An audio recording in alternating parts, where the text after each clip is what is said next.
நீங்கள் ஓரேபுக்கு வந்திருக்கிறீர்களா? Dear beloved, have you come to Mount Horeb? உங்களுடைய வாழ்க்கையிலே ஓரேப் என்கிற அந்த தேவ பர்வதம் என்கிற அந்த தன்மைக்கு நீங்கள் கொண்டு வரப்பட்டு விட்டீர்களா?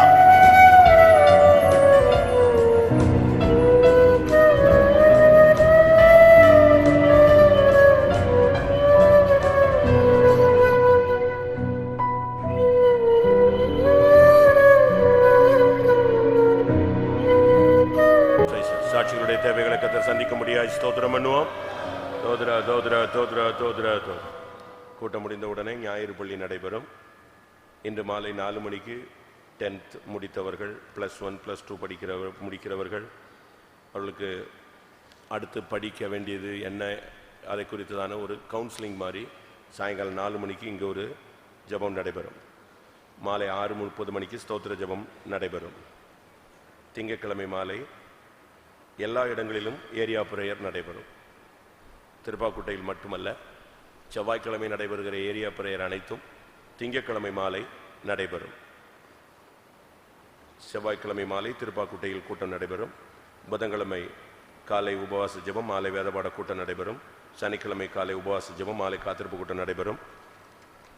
வரும் ஞாயிற்றுக்கிழமை சமையல் ஊழியம் பொறுப்பு சத்துவாச்சேரி, அன்பு நகர், மாருதி நகர், ரங்காபுரம். இந்த வாரம் சென்ட்ரல் கன்வென்ஷன் ராணி, கேரளாவில் ராணியும் தமிழ்நாட்டில் திருச்சியிலையும் நடைபெறுகிறது. அடுத்த மாதம் 6, 7, 8 3 நாள் சம்மர் யூத் கேம்ப் இரும்புலியூரில் வைத்து நடைபெறும். அடுத்த வாரத்தில் ஞாயிற்றுக்கிழமை மாலையிலிருந்து மே 6, 7, 8 3 நாட்கள் சம்மர் யூத் கேம்ப் நடைபெறும். நீங்கள் வாலிபர்கள் அதற்கு நீங்கள் ஆயத்தமாகும்படி கேட்டுக்கொள்கிறோம். இந்த வார கூட்டங்கள் ஊழியங்கள் எல்லாவற்றையும் தெய்வம் பொறுப்பெடுக்க முடியாது. ஸ்தோத்திரம் பண்ணுவோம். தோத்ரா தோத்ரா தோத்ரா தோத்ரா தோத்ரா தோத்ரா தோத்ரா தோத்ரா தோத்ரா. கூட்ட நேரங்களில் யாரும் வெளியே இருக்கக்கூடாது. சண்டே ஸ்கூல் ஸ்டூடெண்ட்ஸ் கம்பல்சரியாக கூட்ட நேரத்தில் வெளியே வண்டியில் ஏறி உட்கார்றது, வண்டியை திருக்கிறது, வண்டியில் போய் லைட்டை கலத்துறது, ஹானை தொடுறது, ஏறி உட்காந்து ஆட்டோவில் விளையாடுறது, எந்த இதுவும் அனுமதிக்கப்படாது. பையங்க இந்த இங்கிலீஷ் பாட்டில் அவசியம்னா பாத்ரூம் போகணுன்னா இங்கிலீஷ் பாட்டு நேரத்தில் நெஞ்சிடணும், போயிட்டு வந்துடணும். ஆணோ பெண்ணோ பெரியவங்களோ சின்னவங்களோ இதை ஒரு ப்ராக்டிஸ் மாதிரி வச்சுக்கணும். அவங்க அவசியம் அப்படின்னு சொன்னால் இது ஒரு டைம், இந்த நேரத்தில் போகணும். அதுக்கு அடுத்து மெசேஜ் டயத்தில் யாரும் எழும்பக்கூடாது. அவசியம் இல்லாமல் அங்கே இப்போ கொஞ்ச நேரத்துக்கு முன்னால் நான் இங்கேருந்து பார்க்குறேன், அங்கே ஒருத்தன் வண்டியில் உட்காந்துருக்கா, அப்படி உட்காரக்கூடாது. நீங்கள் பாட்டுக்கு எதாவது திருக்கி உடச்சி விட்டுருவீங்க, அது அவங்களுக்கு நஷ்டமாக இருக்கும். வண்டியில் கலத்துறது, திருடுறது, கோயில்லையே திருடுறது, எண்ணெய் பாக்கெட்டில் போட்டு போகிறது, இது எல்லாமே தெய்வீகத்துக்கு புறம்பான ஒரு செயல். ஒண்டியல் பெட்டியை போய் தொடுறது, அதுலேருந்து காசு எடுக்கிறதுக்கு ட்ரை பண்ணுறது, வெளியே போய் வண்டியை திருக்கிறது, இங்கே இருக்கிற இரும்பை தூக்குறது, இவைகள் அனைத்துமே சின்ன தவறு மாதிரி தெரியும். இதுதான் உன்னைய பெரிய பாவியாக நிச்சயம் மாற்றும். அதனால் நம்ம இதில் எதுவுமே ரொம்ப கவனமாக இருக்கணும். உங்கள் பிள்ளைகளை ஒன்று முன்னால் அனுப்பு, உன்னால் முன்னால் அனுப்பி அவன் சரியில்லைன்னா உன் பக்கத்துலேயே நினைஞ்சுக்க, கயிறு மாதிரி கட்டி வச்சு உட்கார வச்சுக்கோ. அவசியம்னா மட்டும் வெளியே அனுப்பணும், கரெக்டாக உள்ள வந்துடணும். அந்த காத்திருக்கூட்டத்தில் வெளியே போகிறது, வண்டியில் போய் நோண்டுறது, இந்த வேலையே இருக்கக்கூடாது. இது ஜனங்கள் ஏதோ தேவனுடைய வார்த்தையை கேட்கறதுக்குன்னு இங்கே உட்கார, நீ வண்டியில் பிரேக்கை பிடுங்கி விட்டுட்டீன்னா, ஏதாவது திருக்கி விட்டுட்டீங்கன்னா, லைட்டை கலத்தி விட்டுட்டீங்கன்னா, சாவியை தூக்கிட்டு போயிட்டீங்கன்னா, அந்த ஜனம் இருந்த சமாதானமும் கெட்டு போயிடுவான், டென்ஷன் ஆகிடுவான். அப்படி இருக்கக்கூடாது. அதனால் யாரும் வெளியே போகக்கூடாது. சண்டே ஸ்கூல் டயத்தில் கூட நீங்கள் போய் வண்டியில் ஏறுறது, விளையாடுறது, நோண்டுறது எதுவுமே இருக்கக்கூடாது. சரிதானா? எல்லாம் பக்தி விருத்திக்கு எதுவாக ஒழுங்கும் கிரமமாக சரியாய் நடக்க கர்த்தர் அருள் செய்ய முடியாது. ஸ்தோத்திரம் பண்ணுவோம். தோத்ரா தோத்ரா தோத்ரா தோத்ரா தோத்ரா தோத்ரா தோத்ரா தோத்ரா. கர்த்தருடைய பரிசுத்த நாமத்துக்கு மகிமை உண்டாவதாக. Glory be to the holy name of God. 2 கொரிந்தியர் 12ஆம் அதிகாரம் 7ஆம் வசனம் வாசிக்கலாம். 2 Corinthians chapter 12 verse 7. 2 கொரிந்தியர் 12:7. And lest I should be exalted above measure through the abundance of the revelations, there was given to me a thorn in the flesh, the messenger of Satan to buffet me, lest I should be exalted above measure. அன்றியும் எனக்கு வெளிப்படுத்தப்பட்டவைகளுக்குரிய மேன்மை நிமித்தம் நான் என்னை உயர்த்தாதபடிக்கு என் மாம்சத்திலே ஒரு முள் கொடுக்கப்பட்டிருக்கிறது. என்னை நான் உயர்த்தாதபடிக்கு அது என்னை குட்டும் சாத்தானுடைய தூதனாய் இருக்கிறது. கர்த்தருடைய பரிசுத்த நாமத்துக்கு மகிமை உண்டாவதாக. May the God's holy name be glorified. இது அப்போஸ்தலனாகிய பவுலுடைய ஒரு அறிக்கையாய் காணப்படுகிறது. And this is the Saint Paul's confession. அவனுடைய அறிக்கை என்ன? And what is his confession? என் மாம்சத்தில் ஒரு முள் கொடுக்கப்பட்டிருக்கிறது. And there was given to me a thorn in the flesh. இன்றைய மெசேஜ் முள். And today's message is thorns. இன்றைக்கு கிறிஸ்தவ வாழ்க்கையில அநேக முள்ளுகள் இருக்கிறதை நாம் பார்க்கிறோம். In Christian life, and we can see there are many thorns. உலகம் முழுவதும் பல விதங்களில முள்ளுகள் பல டிசைன்ல பல வெரைட்டில பூமியில காணப்படுகிறது. We can see on earth and different designs and different styles of thorns. சில முள்ளுகள் விஷத்தன்மை வாய்ந்ததாக இருக்கிறது. And some thorns are poisonous. இவைகளெல்லாம் குத்துனா செத்தே போய்டுவான். When the thorn pricks us and we die. சில முள்ளுகள் பயங்கரமான வேதனையை உண்டாக்கக்கூடியவை. Some thorns will give us a terrible pain. இப்படி உலகத்துல நமக்கு எல்லாருக்குமே படிச்சவங்க தெரிஞ்சவங்க காட்டுல கரைகள்ல எல்லா இடத்துலயும் இந்த முள்ளுகளை நாம் பார்க்கலாம். And they that are educated, and we can see in the forest and in many places and wild places, and we can see the thorns. பலவிதமான முள்ளுகளை நீங்கள் படிச்சிருப்பீங்க பார்த்திருப்பீங்க. You have studied and have seen different thorns. எழுத்தின் பிரகாரமாக உங்களுடைய வாழ்க்கையில இந்த முள்ளுகள் கூட சில வயதுகளில் உங்களை குத்தி இருக்கும். And literally in your age, and sometimes and these thorns may prick you. சில முள்ளுகளை நாம் முள்ளால் எதைய வச்சு நம்ம வெளியே எடுத்துறோம். And some thorns, and we have to take the thorns out of it. சில முள்ளுகள் சிலரை குத்தி அது அவங்களுக்கு செப்டிக் ஆகி அவங்களுடைய காலை எடுக்கிற மாதிரிலாம் வந்திருக்கிறது. Some thorns prick a person and it cause septic to them, and there is a condition to take even their legs. சில முள்ளுகள் அவருடைய வாழ்க்கையை பாதிச்சிருது. And some thorns have affected their life. நான் விசுவாசியாக இருக்கும்போது ஒரு ஆஸ்பத்திரிக்கு போயிருந்த பொழுது, when I was a believer and when I visited a hospital, அங்கே ஒரு சகோதரனுக்கு தோலை உரிச்சு வச்சிருந்தாங்க. and they have freed the skin of a particular brother, தொடை வரைக்கும் தோலை உரிச்சு வச்சிருந்தாங்க. and they have peeled the skin near the thigh. அந்த முள்ளுடைய ஒரு பகுதி அது அப்படியே உள்ள ஏறிட்டே இருக்கு. The one part of the thorn is coming inside.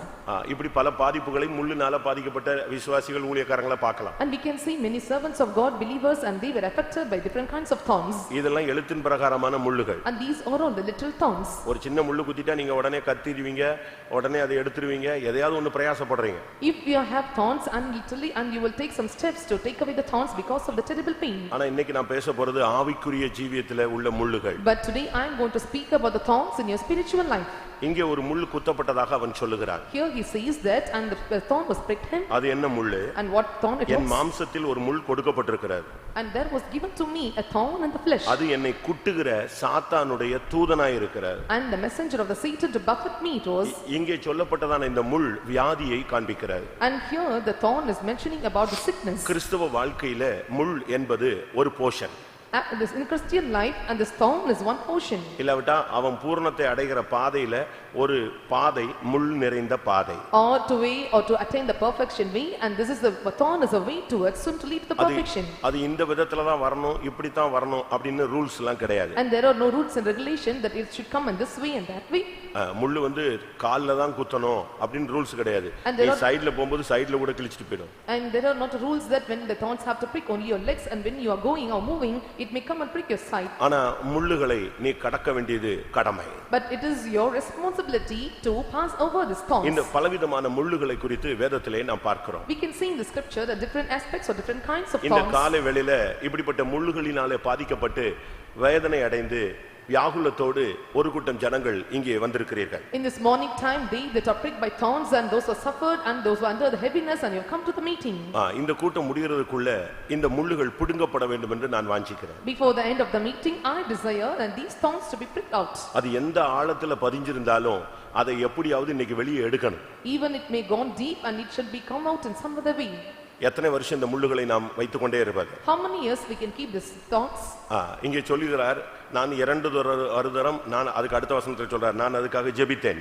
And here he telling that I besought Lord thrice. நான் 3 தரம் நான் கர்த்தரிடத்தில் அதை வேண்டிக் கொண்டேன். And for this thing I besought the Lord thrice. ஆனா எனக்கு சரியான ரிசல்ட் கர்த்தர் எனக்கு தரல. But the Lord did not give me the better result. But என் கிருபை உனக்கு போதும்னு ஃபைனல் பண்ணி விட்டார். But finally he says that my grace is sufficient for thee. ஆனால் பின்னாட்கள்ல பேசும் பொழுது கர்த்தர் எனக்கு இறங்கினார் என்று பவுல் பேசுகிறார். And in the latter days when Paul is speaking, and he says that, and Lord have mercy upon me. ஒருவேளை ரட்சிக்கப்பட்ட காலங்கள்ல உங்களுக்கு சில முள்ளு குத்தி இருக்கும். Sometimes on the day of the salvation when you got saved and the thorns are pricked you. ஒருவேளை இன்னும் அந்த முள்ளுனுடைய தாக்கம் அதனுடைய பாதிப்பு அதனுடைய வேதனை இன்னும் கூட வருஷக்கணக்கான கூட இருக்கலாம். The effects and cause and the problems or pains of the thorns may come with even the long years. சில சூழ்நிலை உங்களுக்கு முள்ளு போல மாறிவிடும். Sometimes the circumstances will change like a சில thorn to you. சம்பவங்கள் உங்களுக்கு முள்ளு போல குத்தி இருக்கும். Some incidents will prick you like a thorn. எவ்வளவுதான் நீ சந்தோஷமா இருந்தாலும் அந்த சம்பவத்தை நினைச்ச உடனே டக்குன்னு ஒரு முள்ளு குத்துற மாதிரி இருக்கும். And you may be with joy and you may be with gladness, but when you are thinking about the incident and it will prick you like a thorn. இதுக்குள்ள நடக்கிற சம்பவம் என்ன? And what is the incident that is happening in this? ஒரு சைடுல முள்ளு குத்துன மாதிரி இருக்கு. ஆனா பவுல் அதை கண்டுபிடிச்சாரு. இது சாத்தானுடைய தூதன். On one part, and he thought that it was a thorn that is pricking me, and he identified, and it was the messenger of Satan to buffet இது him. என்னை குட்டும் சாத்தானுடைய தூதன்ங்கறத கண்டுபிடிச்சாரு. And he identified that this was the thorn that is the messenger of Satan முள் to buffet him. இருப்பது தேவனுடைய திட்டம் அல்ல. So this pricking is not the plan of God. நம்முடைய பாதையில முள்ளு வரலாம், ஆனா அந்த முள்ளுகள் நீடிக்க கூடாது. And thorns can come in our life, but this should not extend in our life. இதே பாதை இயேசு கிறிஸ்துவுக்கு அனுமதிக்கப்பட்டது. Even the same path is administered to Jesus also. மனுஷன் நடந்து போகும் பொழுது தவறாக அவன் கால்களை வைத்து விட்டால் கீழ இருக்கிற முள்ளு குத்தும். ஆனா இயேசுவுக்கு தரையில உள்ள முள்ளு குத்தல, அவருடைய தலையில முள்முடி சூட்டப்பட்டது. Men was walking around the place, and sometimes the thorns may prick his legs, but for Jesus the crown of thorns pricked his head. மத்தேயு 27:29 இந்த வார்த்தையை நாம் பார்க்கலாம். And 27:29 of Matthew we can see this verse. அவருடைய தலையிலே ஒரு முள்முளால் ஒரு முடியை உண்டு பண்ணி அவருக்கு சூடினார்கள். And they made the crown of thorns and placed it upon his head. அது எத்தனையோ இன்ச் நீளமுள்ள முள்ளுகள். And it was an inch length of this thorn. அது சும்மா ஒரு அலங்காரமா வைக்கல. And they were not keeping it for an ornament. நீங்க 4 சுவிசேஷத்திலும் படிச்சு பாத்தீங்கன்னா அது அவர் தலையின் மேல் வைத்து அடிக்கப்பட்டதுன்னு சொல்லிருக்கும். When it were reading in all the 4 gospels, and we can see it was plated upon him and they beat on him. அப்படி வார்த்தை ஏதாவது இருக்கான்னு பாருங்க. And check whether such words அது அவருடைய தலையில சும்மா வைக்கப்பட்டதல்ல. It was not just kept upon his head. அவருக்கு முள்முடி சூட்டப்பட்டது என்கிறது ஒரு சரியான வார்த்தை, ஒரு தனியான வார்த்தை மாத்திரமல்ல. It is not only the right word that he was kept the crown of thorns. அவர் அந்த கோலை எடுத்து அவரை சிரசில் அடித்தார்கள். And they took the reed and beat upon his head. அவருடைய அந்த முள்முடி சும்மா வச்சு அப்படி டெக்கரேட் மாதிரிலாம் வைக்கல. And just they did not keep the thorns upon him, and it was a decoration. அது அவர் தலையில வச்சு அடிக்கப்பட்டது. And it was kept on his head and it was beaten. அந்த அடியில அது இறங்கிருச்சு. And it was beat and it was gone down.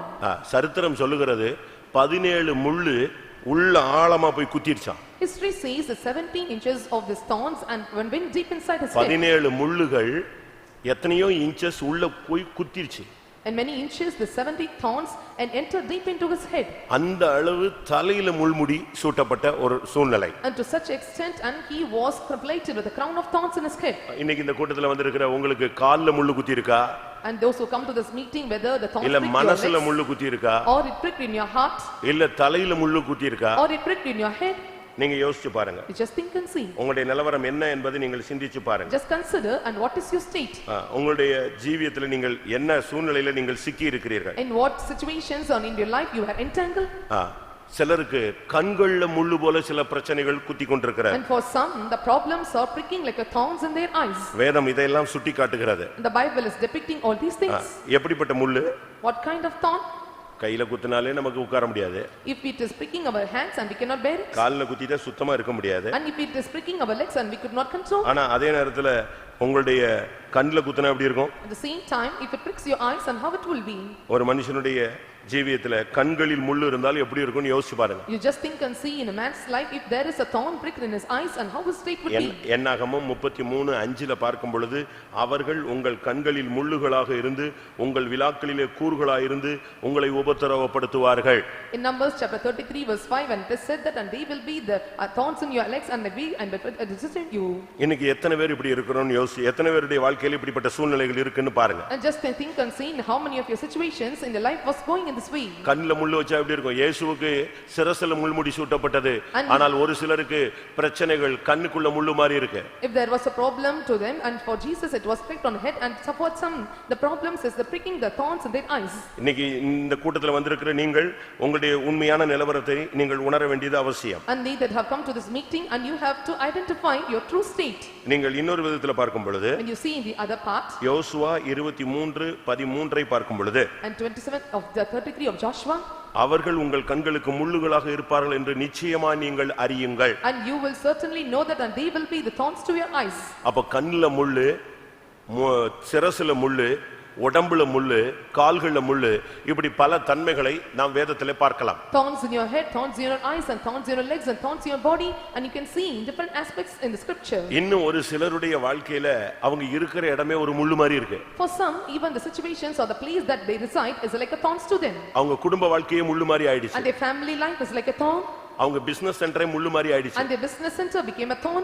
அவங்களுடைய தொழில் கூடமே அவங்களுக்கு முள்ளு மாதிரி ஆயிடுச்சு. And the place that they are doing the job, and it became a thorns to them. அவங்க ஆபீஸ், அவங்க வேலை பார்க்குற இடம் எல்லாமே முள்ளா மாறிடுச்சு. The office, the place where they are working, and it become a thorns to them. ஒரு சிலருக்கு தங்களுடைய ஊழியமே முள்ளா மாறிடுச்சு. For some, and this ministry became a thorn. இப்படிப்பட்ட பல பாதைகளை நீங்கள் சந்தித்துக் கொண்டிருக்கலாம் பிரியமானவர்களே. And dearly beloved, and you may be facing such a parts in your life. எசேக்கியேல் 2:6 பார்க்கும் பொழுது நீ முள்ளுகளுக்குள் குடியிருந்தாலும் என்கிற வார்த்தையை நாம் பார்க்கிறோம். In the book of Ezekiel chapter 2 verse 6, and we can see, and thou was found in the thorns. அப்ப அந்த மனுஷனுடைய வாழ்க்கை எப்படி இருக்கும் நீங்க யோசிச்சு பாருங்க. And consider how the man's life would be. நெரிஞ்சில்களுக்குள்ளும் முள்ளுகளுக்குள்ளும் நீ தங்கி இருந்தாலும், though briars and thorns be with thee, நீ தேள்களுக்குள்ளே வாசம் பண்ணினாலும், and thou dost dwell among the scorpions. அப்ப இதுல இருந்து என்ன நம்ம விளங்கிக் கொள்றோம் பிரியமானவர்களே? And dear beloved, and what we understand மனித வாழ்க்கையிலே விசுவாச பாதையிலே முள்ளுகள் பல விதங்களிலே நமக்கு அனுமதிக்கப்படுகிறது. In life of men, in the paths of faith, and different kind of thorns is administered in our life. அது இது அதான் நான் சொன்னேன், முள்ளு இதுல தான் குத்தணும்னு ஒன்னும் ரூல்ஸ் கிடையாது. It is not a rules given that, and the thorns have to prick in particular part. Chance கிடைச்சா உன் சிந்தையில குத்தும். When time comes, a chance comes, it may prick your mind. உன் மைண்ட குத்தும். It comes and prick your உன் mind. மனதை வேதனைப்படுத்தும். And it will make you terrible. உன் மனசுல ஆழமான காயங்களை உண்டு பண்ணும். And it will bring the deep wounds in your head. தேவைப்பட்டா உன் கண்ணை குத்தும். If possible, it will prick your eyes. தேவைப்பட்டா உன் சரீரத்துல கிழிக்கும். If needed, it will rent your body. நீ அதை சரியான விதத்துல கையாளாவிட்டால் அது உனக்கு சீல் வைக்கும், உனக்கு வேதனை கொடுக்கும், உன் கை காலை எடுக்க வேண்டிய சூழ்நிலைக்கு உன்னை தள்ளிட்டு போகும். If you handle it not properly, and it will make you have the pulses, and also make the terrible pains in your hands and legs. ஏன் இந்த முள்ளுகள் வந்தது என்பதை நாம் விளங்கிக் கொள்ள வேண்டும். We have to understand and why the thorns have come. தேவன் ஏன் இப்படி ஒரு பாதையை அனுமதிக்கிறார்? And why the Lord is admitting such paths. இது தேவ சித்தம் தானா? Is it the will of God? தேவன் தன்னுடைய குமாரனுக்கு கூட இந்த முள்ளுகளின் பாதையை அனுமதித்தது நாம் பார்க்கிறோம். Even the God's son is also given such paths of thorns, we can see it. அவருக்கு முள்முடி சூட்டப்பட்டது. And he was plated with a crown of thorns. அந்த முள்முடியோடு தான் அவர் சிலுவையை சுமக்கிறார். And with the crown of thorns he was bearing the cross. நம்முடைய சிந்தையிலே நாம் பரிசுத்தவான்களாய் மாறும்படியாக அவருக்கு சிரசிலே முள்முடி சூட்டப்பட்டது என்று நமக்கு எல்லாருக்கும் தெரியும். And we all know that to change to a holy person in thoughts, and he was plated with a crown of thorns on his head. ஆனா முள்ளு எப்படி இருக்கும் அப்படின்னு நமக்கு தெரியாது. And we do not know how the thorns would be. சில முள்ளுகள் ரொம்ப சிறுசா இருக்கு. And some thorns are small in size. சில முள்ளுகள் ரொம்ப நீளமா இருக்கும். And some thorns will be long in size. சில முள்ளுகள் விஷமுள். And some thorns are poisons. மரணமே நின்ற விஷமுள் எவிடன்னு மலையாளத்துல நமக்கு தமிழ்ல கேட்டிருக்கு, மரணமே உன் கூர் எங்கே அப்படின்னு. ஆனா மலையாளத்துல எப்படி நின்ற விஷமுள் எவிடே அப்படின்னு தான் கேட்கிறோம். In Tamil it is said that, oh death, where is thy sting? But in Malayalam it is said that, and where is this poisonous thorn of death? அந்த முள்ளு குத்திருச்சுனா தொலைஞ்சாவன். If the thorn has pricked him, and he was over. பிரியமானவர்களே, இப்படிப்பட்ட விஷமுள்ளுகள் குத்தி எத்தனையோ ஊழியர்கள் விசுவாசத்தை விட்டு போயிருக்கிறார்கள், எத்தனையோ விசுவாசிகள் சத்தியத்தை விட்டு வெளியே போயிருக்கிறார்கள். And dearly beloved, and many ministers of God and many believers, and they've gone away from because of the thorns, the poisonous thorns have pricked them. இது ஏன் வருகிறது, எதனால் இது அனுமதிக்கப்படுகிறது, எவைகளெல்லாம் முள் என்று நீங்கள் இப்பொழுது அறிந்து கொள்ள வேண்டும். And why these are coming, and why he is appointing to us, and why it is admitted to us, and why it is coming in our life, and we have to understand this. நல்ல white and white போட்டு நல்ல ட்ரிம்மா பரப்பிட்டு நீங்க அழகா இன்னைக்கு ஒரு service பார்க்கலாம் வந்திருக்கலாம். And you have come with the thought that are coming in white and white garments, and we can see a better service. முள்ளுகள்னு உடனே யாரோ பாதிக்கப்பட்ட ஒரு விசுவாசிக்காக இன்னைக்கு மெசேஜ் போகுதுன்னு நினைக்காத. நான் இப்ப சொல்ற முள்ளு வாண்டே இருக்குங்கறதை இப்ப நீ கண்டுபிடிச்சிடுவ. And telling that I am the thorn, speaking about the thorn, don't think that I am speaking for the believers, those who are attacked by the thorns, and it is for everyone, those who come, those who are attacked by the thorns. உன்னுடைய ஊழியத்தோடும் ஜீவியத்தோடும் பல முள்ளுகள் போராடி கொண்டிருக்கிறார். In your life, and many kinds of thorns is struggling with you. நீ இடம் கொடுத்தால் உன்னுடைய வருங்கால ஊழியத்தை நாசமாக்கி விடும். If you give room, and it will spoil your future ministry. இந்த முள்ளுகள் உங்களுடைய வருங்காலத்தையே சூனியமாக்கி விடும். And this thorns will break none of your future. முதலாவது இந்த முள்ளுகள் சாபம் என்பதை நாம் புரிந்து கொள்ள வேண்டும். First of all, we have to understand these thorns are curses. சாபத்தின் அடையாளம் தான் முள்ளு. The token for curse is a thorn. ஆதியாகமம் 3ஆம் அதிகாரம் 18ஆம் வசனத்தை பார்க்கும் பொழுது, When we look into Genesis chapter 3 verse 18, மனிதனை சபித்த பொழுதுதான் இந்த முள்ளை குறித்து தேவன் பேச ஆரம்பிக்கிறார். when the Lord was cursing the man, and he was speaking about the thorns.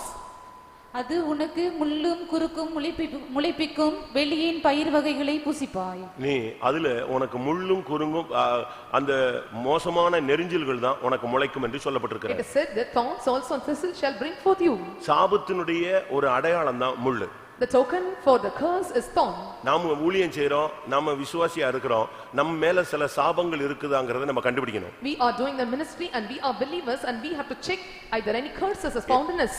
இயேசு கிறிஸ்துவினுடைய ரட்சிப்புக்குள்ள நம்ம வர்றதுக்கு முன்னால நம்ம மேல சாபம் இருக்கலாம். Before we comes into the salvation of Jesus and we may have curses upon us. அந்த சாபங்களை இயேசு சிலுவையில முடிச்சிடுறாரு. And the Lord abolished all the curses on cross. சரியான ஞானஸ்நானம், சரியான ரட்சிப்பு, சரியான அபிஷேகம் சாபத்தை முறிச்சிருது. Right water baptism and right salvation and right anointing is breaking away all your thorns. நான் திரும்பவும் சொல்றேன். Once again I repeat. நாம ரட்சிக்கப்படுறதுக்கு முன்னால நம்ம மேல சாபம் இருக்கிறதுக்கு வாய்ப்புகள் உண்டு. And before we are saved and there are some chances for us to have the curses upon us. ஒருவேளை நம்முடைய முன்னோர்களுடைய பாவங்கள் நிமித்தம், Sometimes because of the sins of நம்முடைய the பெற்றோர்களுடைய ancestors, பாவங்கள் நிமித்தம், because of the sins of their parents, நாம் ரட்சிக்கப்படுறதுக்கு முன்னால் நாம் செஞ்ச தவறுகள் நிமித்தம், and because of the errors and blunders that were committed before we are saved. நம்ம மேல சாபங்கள் இருக்க வாய்ப்பு உண்டு. And there are some chances for the curses to be upon us. அப்படி ஒண்ணுமே இல்லாட்டாலும் நம்ம சபிக்கப்பட்ட பூமியில தான் இருக்கிறோம். Even we don't have all such curses and we are living on the cursed earth. அப்படிங்கும்போது நாமும் சபிக்கப்பட்ட ஒரு கூட்டத்தார் தான். If so, and we are also the cursed group. ஆனால் But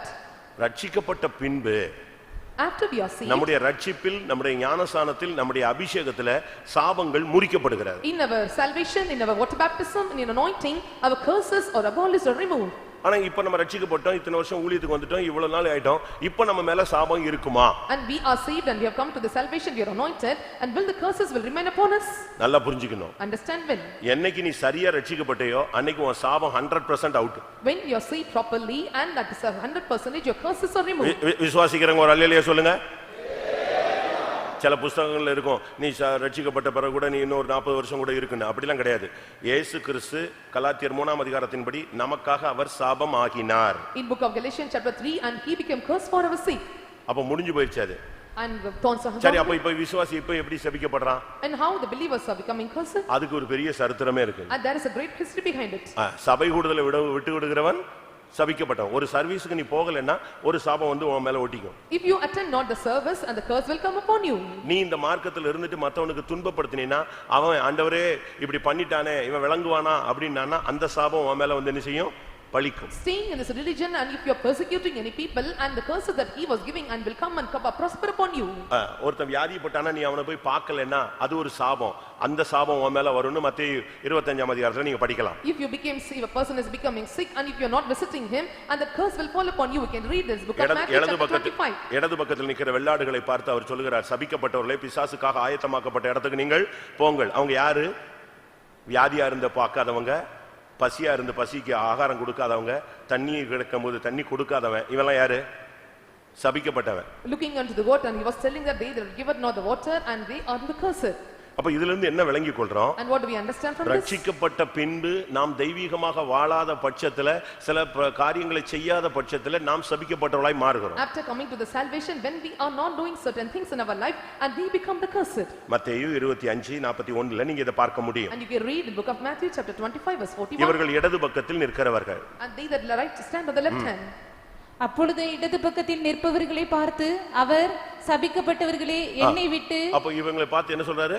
சபிக்கப்பட்டவர்களேன்னு பேசுறாரு. And looking unto them and he calling them he cursed. இவங்க சொல்றாங்க, ஆண்டவரே நீங்க எப்ப பசியா இருந்தீங்க, எப்ப தாகமா இருந்தீங்க, எப்ப காவல்ல இருந்தீங்க, எப்ப வியாதியா இருந்தீங்க, எங்களுக்கு தெரியாதே அப்படின்னு சொல்றாங்க. And they were asking, we knew not, and when we were stranger and naked and clothed with thee, and we knew not. அப்ப இயேசு என்ன சொன்னாரு? And Jesus replied, இந்த சிறியர்ல ஒருத்தன் கஷ்டப்படும்போது நான் தான் கஷ்டப்பட்டேன்னு சொல்றாரு. And he was answering that when they were among you a little was hunger. அப்ப இந்த மார்க்கத்துல வந்துட்ட பிறகு நீ உதவி செய்ய வேண்டிய நேரத்துல உதவி செய்யலன்னா நீ சபிக்கப்பட்டவன். After coming to this way and the time where we need to help, and if you did not help them, and you are a cursed. அநியாயமா இந்த மார்க்கத்துக்குள்ள வந்துட்ட பிறகு அநியாயமான ஒவ்வொரு செயல்களுக்கும் பிரதிவினை உண்டு. And justly when you are coming to this religion, if you are not doing, and there is a reward for it. அப்ப இதுல இருந்து என்ன விளங்கிக் கொள்றோம்? And what do we understand from this? பிரியமானவர்களே, நம்முடைய ஜீவியத்துல ரட்சிக்கப்பட்ட பின்பு சாபத்துக்கு உட்படக்கூடிய பல வாய்ப்புகள் இருக்கு. After getting saved in this religion, and there are some of the chances, or there are some of the incidents that be happening us to come inside the curse. அது உனக்கு ஒரு முள்ளு மாதிரி வந்து நிக்கும். And that will come and stand before us a thorn. நீ செய்கிற வினைன்னா செய்வன செய்ய வேண்டாம், நீ செஞ்ச வினை தான் உனக்கு வினையா வரும். The action that you don't doing, it will not be an evil. That action that you have done will become an evil to you. தமிழ்ல சொல்லுவான், முற்பகல் செய்யின் பிற்பகல் விளையும். And that which you are doing in the fourth time, it will come and prosper in the daytimes. ஒவ்வொரு வினைக்கும் எதிர்வினை உண்டு. For every action there is an equal ஒவ்வொரு reaction. கெமிக்கலுக்கும் என்ன உண்டு? ஒரு ரியாக்ஷன் உண்டு. For every action there is an equal reaction. நீங்க ஒருவேளை நான் சொந்தக்காரனை பார்க்க போனா அங்க போனா இங்க போனா இத போனா அத போனான்னு சொல்லிட்டு சர்வீஸை கட் பண்ணிடுவேன். ஆனா ஒரு சாபம் வந்து உன் மேல பாயிண்ட் பண்ணி உட்கார்ந்துக்கும். You may come and telling that I am going to attend the ceremonies of the relatives or functions, and the curse will come and fall upon you. அதுக்கு தான் சபை கூடுதல நீ விட்டுறாதேன்னு சொல்றதுக்கு ரீசன் இதுதாங்க, வேற ஒண்ணும் கிடையாது.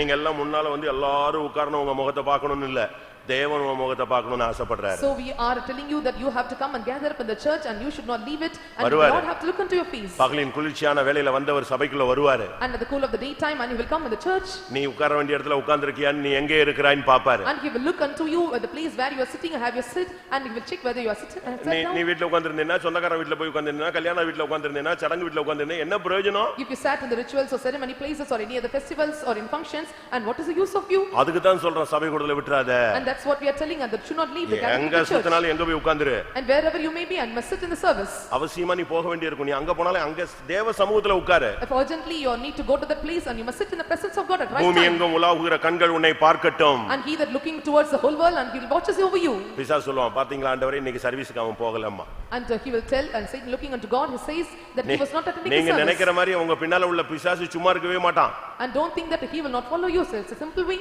நீ 4 மணிக்கு எழும்ப மாட்ட, அவன் 4:01க்கு யார்ட்ட போய் சொல்லுவான்? எங்க போய் சொல்லுவான்?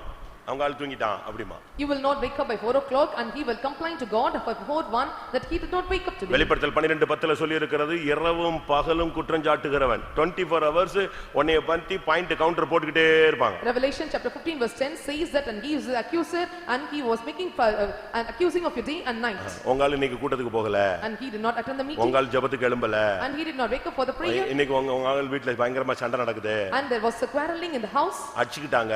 and because they were quarreled and fought, நீ போய் சொல்ல வேண்டாம். you don't want to tell. யார் சொல்லிட்டே இருப்பா? And who will tell this? அங்க ஒருத்தன் பஞ்ச் பண்ணிக்கிட்டே இருப்பான், கார்டு பஞ்சுக்கு பண்ணிக்கிட்டே இருப்பான். And there is a one, he will punch the card all the times.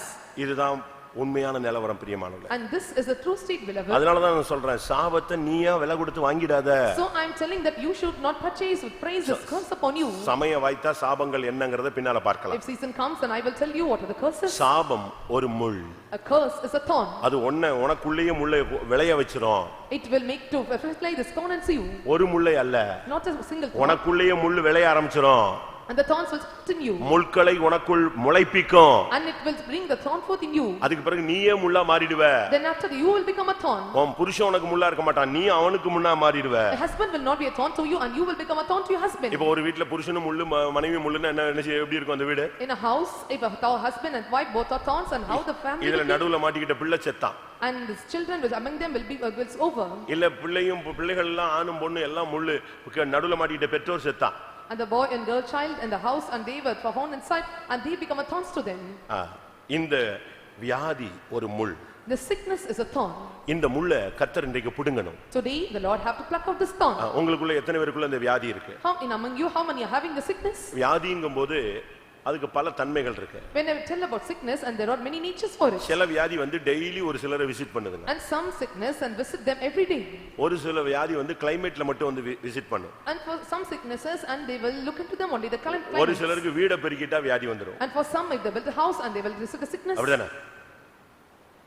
உண்மை, நான் பரியாசத்துக்கு சொல்லல, நிலவரத்தை சொல்றேன். ஒரு நாள் வீட்டை பெருக்கிட்டீங்கன்னா ரொம்ப இன்ட்ரெஸ்டா வீட்டை சுத்தம் பண்ணிட்டாங்கன்னா அடுத்த நாள் ஆள் என்னது? இவங்க fact. I am not mocking you. One day if you sweep your house, and another day you will become ill, and you will suffer with the sickness. கொஞ்சம் ஹார்ட் வர்க் பண்ண முடியாது. And they could not do hard work. வெயில்ல போக முடியாது. And they could not go in பனியில snow. போக And முடியாது. they could not go in the snow. கொஞ்சம் வேலை செய்ய And முடியாது. they could not do the hard work. ஒரு நாள் விழிச்சிருக்க முடியாது. And they could not watch for a ஒரு single நாள் day. ஒரு நேரம் உபவாசம் எடுக்க And முடியாது. they cannot take fasting one time. Common நேரம் முழங்கால் போட முடியாது. And they cannot bend their knees for 15 minutes. ஒரு பவனிக்கு போக முடியாது. And they cannot attend a procession. இன்னைக்குள்ள நிலவரம் என்ன? நம்முடைய நிலவரம் And what is our present state today? Sick இல்லன்னா என்னது? Weak. And we are sick or weak. இப்போ நம்ம எல்லாரும் ரொம்ப ஸ்டைலா சொல்றது என்னது? Week. Very easily or very stylily we are telling that we are weak. Weak கூடும்போது அதுக்கு பேர் என்னது? Sick. And when you are increasing, it is called a sick. 2-3 பலவீனம் சேர்ந்துச்சுன்னா நீ யாரா மாறிடுவ? வியாதியஸ்தனாய் மாறி விடுவாய். When 2 or 3 times comes and you become a sick person. அதனால முதலாவது இந்த முள்ளு பிடுங்கணும். So first of all, and this thorns must be இந்த plucked முள்ள out. வச்சிக்கிட்டு தான் பிசாசு எல்லா ஊழியக்காரங்களையும் விசுவாசிகளையும் டச் பண்ணிக்கிட்டே இருக்கான். Keeping this thorn and Satan is pricking every believers and saints of God. ஏதாவது ஒரு விதத்துல அவனை காயப்படுத்தணும், அது அவனுடைய நோக்கம். It is his purpose to prick him and wound him in any part. இதுக்கு அவன் காரணம் சொல்றான். And he is telling a reason behind this. ரெண்டு காரணங்களை பவுல் பேசுகிறார். And Paul is speaking two reasons. நான் என்னை உயர்த்தாதபடிக்கு. That I should not exalt myself. இந்த முள்ளுக்கான காரணத்தை அவர் கண்டுபிடிச்சிட்டான். And he identified the reason behind the thorn. இது எப்படி தேவன் நமக்கு அனுமதிச்சாருன்னு யோசிச்சு பார்க்கறான். And he think and see and how the Lord admitted to him. கடைசில அவன் சொல்றான், நான் என்னை உயர்த்தாதபடிக்கு இந்த சாத்தான் உள்ள வந்துட்டான். At last he says that, and lest I should not exalt above my measure, and he came inside me. எனக்கு கிடைச்ச பிரசங்கம், கிருபை, வல்லமை, வரங்கள், வெளிப்படுத்தப்பட்ட சத்தியங்கள் இவைகளின் நிமித்தம் நான் என்னை உயர்த்தாதபடிக்கு இந்த வல்லமை என்னோடு போராடுகிறது. All the sermons and truths and doctrines and abundance of the revelation that I should have upon me, that I should not exalt me, and this thorn is pricking me. அப்ப முள்ளு வந்து ஒரு என்னது, ஒரு speed break. So thorn is a speed break. நீ போற வேகத்துல slow பண்ணு, நீ உன்னைய உயர்த்தாதங்கிறதுக்கு எதை கொடுக்கறாரு, ஒரு முள்ள கொடுக்கறாரு. And the speed that you take that will slow you down, and he was giving you thorns. Speed break கொடுத்தா பரவாயில்லை, சாகிறதுக்கு கொடுத்துற கூடாது. And if he was given speed break doesn't matter, and it should not make you to die. நான் ஒரு நாள் போயிட்டு இருக்கும்போது ஒரு சகோதரன் வேகமா மனைவியோட போயிட்டு இருந்தாரு. And one day I was traveling, I was seeing a husband was going with wife. குழந்தை அந்த வண்டியில இருந்துச்சு. And the child was sitting in அது ஒரு நைட் ஒரு 9:30 மணி இருக்கும். And it was 9 to 9:30. நானு என் வண்டியை தாண்டி தான் அவர் போறாரு. And crossing my vehicle, and they were moving. அவன் ஒரு அவிசுவாசி. And he was an unbeliever. நல்ல ஸ்பீட்ல போகும்போது அவன் ஸ்பீட் பிரேக்கை கவனிக்கவே இல்லை. And when he was going in full speed and he did not listen the speed breaker. இவன் பாட்டுக்கு ஏறி குதிச்சிட்டான். And he jumped over it. இவன் ஏறி குதிச்சிட்டானா வைஃப் கீழே குதிச்சிருச்சு. And the wife fall down. கால்லாம் பின்னி ஒரு மாதிரி ஆயிடுச்சு. And her legs were scattered and they were gone away. அவன் வண்டியில இருந்துட்டு சரி எழும்பு, சரி எழும்புங்க. அவன் எங்க எழும்புவா? And from the vehicle he was calling, you can get up. திருப்பி வந்து அவன் இறங்கி வந்து தூக்கி கடைசியில் என் கார்ல நான் ஏத்தி கொண்டு போய் அவங்க வீட்டுல விட்டு போனேன். Then he gone down, and I have made her to come in my house in Chaka. I dropped her in the house.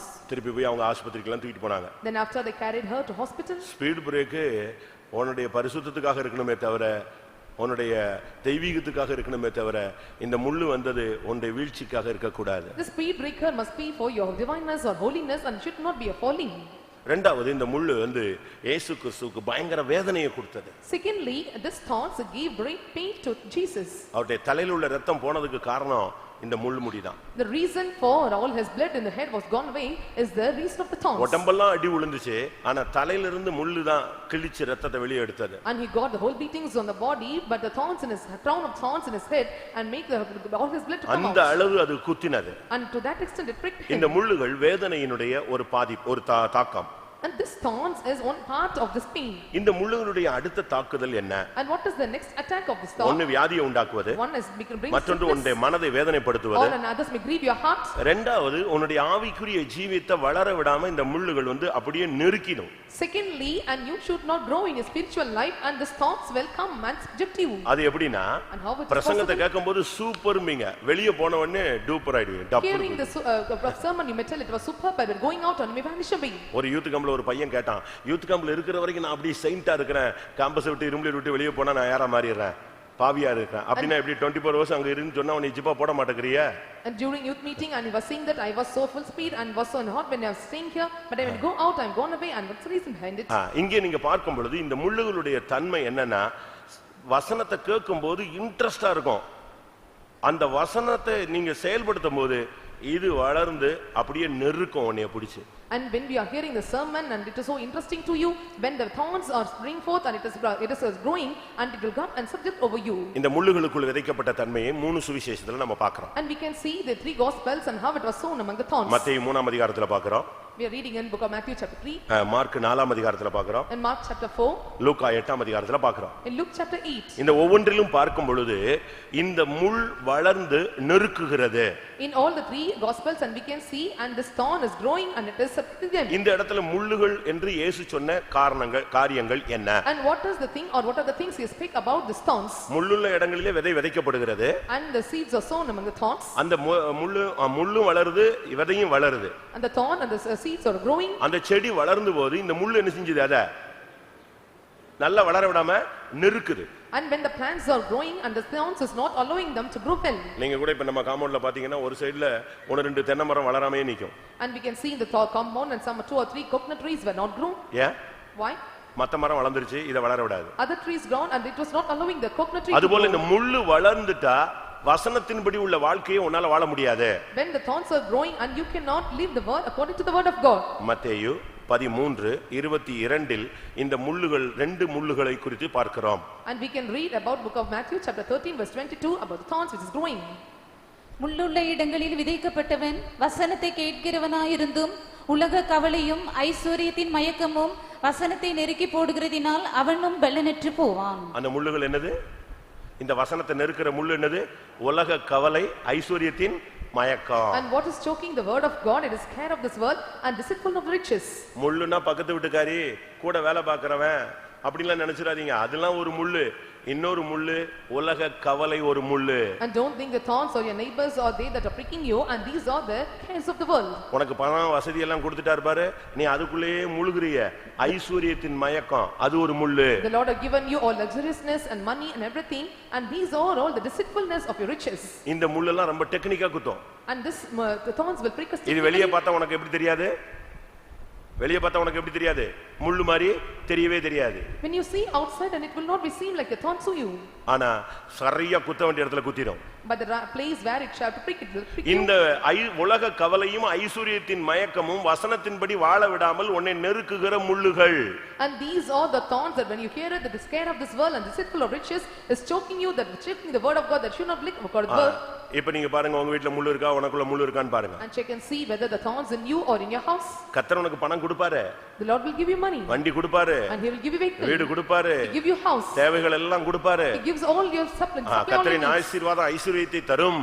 And things will give the riches. கொடுக்கிற தெய்வம் கூரையை பிச்சுக்கிட்டு கொடுப்பாரு. The Lord who giveth you will break ஆனா the roof நீ unto you. அதுல மயங்கிட்ட, அதுதான் உனக்கு முள்ளு. But when you faint in all this and that become a thorn to you.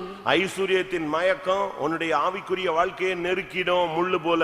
This deceitfulness of riches and will come and choke your spiritual life. ஒரு சிலருக்கு ஒண்ணுமே தெய்வம் கொடுக்கிறது இல்ல. For some the Lord have given the thorns. அந்த கவலையிலேயே அது ஒரு முள்ளு. And with this burden and this is the thorns to them. கவலைப்படுகிறதுனால ஒரு முளத்தை உன்னால என்ன செய்ய முடியாது? கூட்டவும் முடியாது, குறைக்கவும் முடியாது. When the cares are increasing and you could not increase the meat or increase the meat. என்னடா இது இப்படியும் போக விட மாட்டேங்கிறாரு, இப்படியும் போக விட மாட்டேங்கிறாருங்கறீங்களா? You are telling that and he is not making it to go this way and that way. வறுமையும் முள்ளுங்கற, வசதியும் முள்ளுங்கற, அப்ப நான் எங்க தான் போறது? Poverty is thorn and riches is also thorn, and where I can go?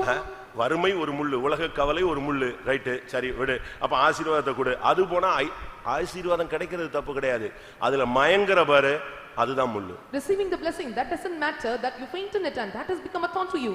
இப்போ எந்த முள்ளெல்லாம் உங்களுக்குள்ள இருக்குன்னு பாருங்க. Check what are the thorns is found in you. வியாதி முள்ளு இருக்கா? Is there a sickness thorn? ஏதாவது மன வேதனை இருக்கா? Or do you having depression in உலக mind? கவலை இருக்கா? Or do you have the care of this இல்ல world? ஐஸ்வரியத்தின் மயக்கம் Or இருக்கா? do you have the deceitfulness of riches? நல்லா புரிஞ்சுக்கணும், இந்த மார்க்கத்துல வந்தா ரெண்டு பகுதி இருக்கும். பயங்கர போராட்டமா இருக்கும், பயங்கர செழிப்பு இருக்கும். எல்லாத்துலயும் பேலன்ஸ் பண்ணி போறதுக்கு உனக்கு என்ன செய்யணும்? பிராக்டீஸ் இருக்கணும். Understand well after coming to this way and you will have the struggle for life or you have the problems and you will have the riches of life and you must know to balance and both the state of life. இந்த தெருவுல பிள்ளைகளை கயிறுல நடக்க விடுறான் பாருங்க. And you can see in the streets and they have the rope among children. ஒரு கம்பு நட்டி கயிறு கட்டி அது மேல எது நடத்துவான்? ஒரு பொன் பிள்ளையோ ஆண் பிள்ளையோ நடக்க விடுவான். And they have the two sticks and tie the rope in it and make the children கயித்துல நடக்கும், கயித்துல நடக்கும். And they were walking in the rope. எப்படி இருக்கும்? How it would be? அடுத்து செருப்பு போட்டு நடக்கும். And they will have used the slipper to walk. அந்த கயித்துல இவ்வளவு சைஸ் கயித்துல செருப்பு போட்டு நடக்கும். நம்ம ஆளுங்க சும்மா நடந்து வரும்போதே கால் ஒடிஞ்சிச்சு ஜெபின்னு சொல்லிட்டு இருக்கான். இவ்வளவு ஒரு செருப்பு போட்டா திருப்பி கால் ஒடியாம கை ஒடியாம என்ன ஒடியும்? And the small sized rope and they were using the slipper to move around this rope and how they would walk. அந்த பிள்ளை செருப்பு போட்டு கயித்துல நடக்கும். And they were walking on the rope with slippers. கையில என்ன இருக்கும்? ஒரு கம்பு இருக்கும். அதுல தான் அது என்ன செய்யுது? தன்னை பேலன்ஸ் பண்ணுது. And there will be stick in his hand and only with the stick they are balancing. Pentecost வாழ்க்கையில வந்தா உனக்கு வறுமை வரும், அதுல நீ பேலன்ஸ் பண்ணணும். வசதி வரும், அதுலயும் நீ பேலன்ஸ் பண்ணணும். When you come to this Pentecostal life and you will get this poverty, you must balance, and you will get riches, you must balance that also. நீ பட்டுன்னு வறுமையில போய் குப்புற விழுந்துற கூடாது, வசதியில போய் குப்புற விழுந்துற கூடாது. And you should not fall down in riches and in poverty. நல்லா கவனிச்சுக்கங்க சத்தியத்தை. And understand the truth well. உனக்கு முள்ளுன்னு சொன்ன உடனே நீ என்னவோ நினைச்சுக்கிட்டு யாரோ ஒருத்தன் வியாதியில படுத்துறவனுக்கு முள்ளு கொடுத்துருக்காருன்னு, உன் கையில இருக்க அந்த முள்ளு Telling when you are telling about the thorns, so don't think that some are sickness or they are having the thorns. And the thorns are vested in your hands. இத மார்க் எப்படி பேசுறாரு? And how the Mark is speaking about the thorns? Mark 4ஆம் அதிகாரம் 18ஆம் வசனத்துல இந்த முள்ளை எப்படி அவர் சொல்றாரு? Mark chapter 4 verse 18 and how he is speaking about the thorns. வசனத்தை கேட்டும் உலக கவலைகளும் ஐஸ்வரியத்தின் மயக்கமும் மற்றவைகளை பற்றி உண்டாகிற இச்சைகளும் உட்பிரவேசித்து மற்றவைகளை பற்றி உண்டாகிற இச்சைன்னு எக்ஸ்ட்ரா ஒரு பாயிண்ட் சொல்றாரு. And he is giving another extra point and the lust of other things entering in. அதாவது இயேசு சொல்லும் பொழுது மத்தேயு அங்க இருக்காரு, மார்க் அங்க இருக்காரு, லூக்கா எல்லாம் இருக்காங்க. ஒண்ணு அறகுறையா கேட்டதெல்லாம் பாதி எழுதுது, பாதி முழுசு எழுதுது. When Jesus was telling these words in Matthew, Mark and Luke and they are all having together and they are having it according to the knowledge and they were writing upon this page. இப்போ mark தான் சுவிசேஷத்துல base. And the Mark and he is the base or the foundation of நாலு the gospel. சுவிசேஷத்துல அஸ்திபாரம் போல சொல்ற பாயிண்ட்கள் அதிகாரம் கம்மியா இருந்தாலும் மார்க் சொல்றதா என்னது ஆணித்தரமானது. And the chapters are limited but what the Mark is telling and it was so correct and he was the foundation for all the உலக gospels. கவலை ஐஸ்வரியத்தின் மயக்கம் மற்ற எல்லாவற்றைகளை குறித்ததான இச்சை. Cares of this world and deceitfulness of riches and lust of other things that is entering in. ஒரு ஆவிக்குரிய மனுஷனுக்குள்ள இச்சை வந்துருச்சுனா அது ஒரு முள்ளு அவனுடைய பலூனை பட்டுன்னு உடைச்சிரும். If the lust enters into a spiritual man and it is a thorn and it will come and break his life. அவனுடைய தெய்வீகம் என்கிற பலூனை ஒரே செகண்ட்ல டப்புன்னு உடைச்சிரும். And it will break away the strength of his divineness in him in a second. அவன் காப்பாத்தி வச்சிருக்கிற பரிசுத்தத்தை உடைச்சிரும். And it will break away the holiness that he has preserved till now. அவன் ஸ்டாண்ட் பண்ணிட்டு இருக்கிற பிரதிஷ்டையை உடைச்சு விட்டுரும். And it will cut off the consecration that was standing it now. அதனால தான் இந்த முள்ள நீ கவனமா பார்க்கணும் எந்த முள்ளு குத்துதுன்னு. So they have to watch carefully and what thorns are pricking you. வியாதி என்கிற முள்ளா, Is the sickness thorns? மன போராட்டம் என்கிற முள்ளா, Or is the thorns of the depression of உலக mind? கவலை என்கிற முள்ளா, Or it is a thorn of the care of this world? ஐஸ்வரியத்தின் மயக்கம் என்ற முள்ளா, Or it is a thorn of this deceitfulness of the இல்லாவிட்டால் world? இச்சை என்கிற முள்ளா. Or it is a thorn of lust? இந்த முள்ளு குத்தும் போதுதான் நீ மரணத்தை நோக்கி போகிறாய். When this thorn is pricking and you are passing towards the death. இச்சையானது கற்பம் தரித்து பாவத்தை பிறப்பிக்கும். And this lust conceive and bring forth the sin. பாவம் பூரணமடையும் பொழுது அது மரணத்தை பிறப்பிக்கும் என்று யாக்கோபு 1ஆம் அதிகாரத்துல பார்க்கிறோம். When the sin is perfected and it brings death and we can see in book of James chapter 1. அப்ப இதுல இருந்து என்ன விளங்கிக் கொள்றோம்? And what we understand from this. இச்சை தான் தொடக்கம். And this lust is the இந்த beginning. முள்ளு குத்திருச்சுன்னு சொன்னா உனக்குள்ள பாவம் வந்துரும். When this thorn prick you and the sin enters you. இந்த பாவத்தை நீ சரியா புடுங்கலனா அது உனக்கு மரணத்தை கொண்டு வரும். When you pluck not the thorns sin properly or sin properly and it brings death in you. அதனால தான் மற்ற எந்த காரியங்களை குறித்த இச்சை உன்னை நெருக்கும். So that is what in the matters that the lust may come and choke you. இத லூக்கா எப்படி எழுதுகிறாரு? And how Luke have written this? லூக்கா 8ஆம் அதிகாரம் 14ஆம் வசனம். And book of Luke chapter 8 verse 14. நான் என் சவுண்ட கூட்றேன்னா நீங்க யாரோ தூங்குறீங்கன்னு அர்த்தம். கரெக்ட்டா? டென்ஷன் ஆகுறேன்னு அர்த்தம். சவுண்ட கூட்டுவேன் அப்படியாவது நீ எழும்பிரு அப்படினு. லூக்கா 8:14. முள்ளுள்ள இடங்களில் விதைக்கப்பட்டவர்கள் வசனத்தை கேட்கிறவர்களாய் இருக்கிறார்கள்.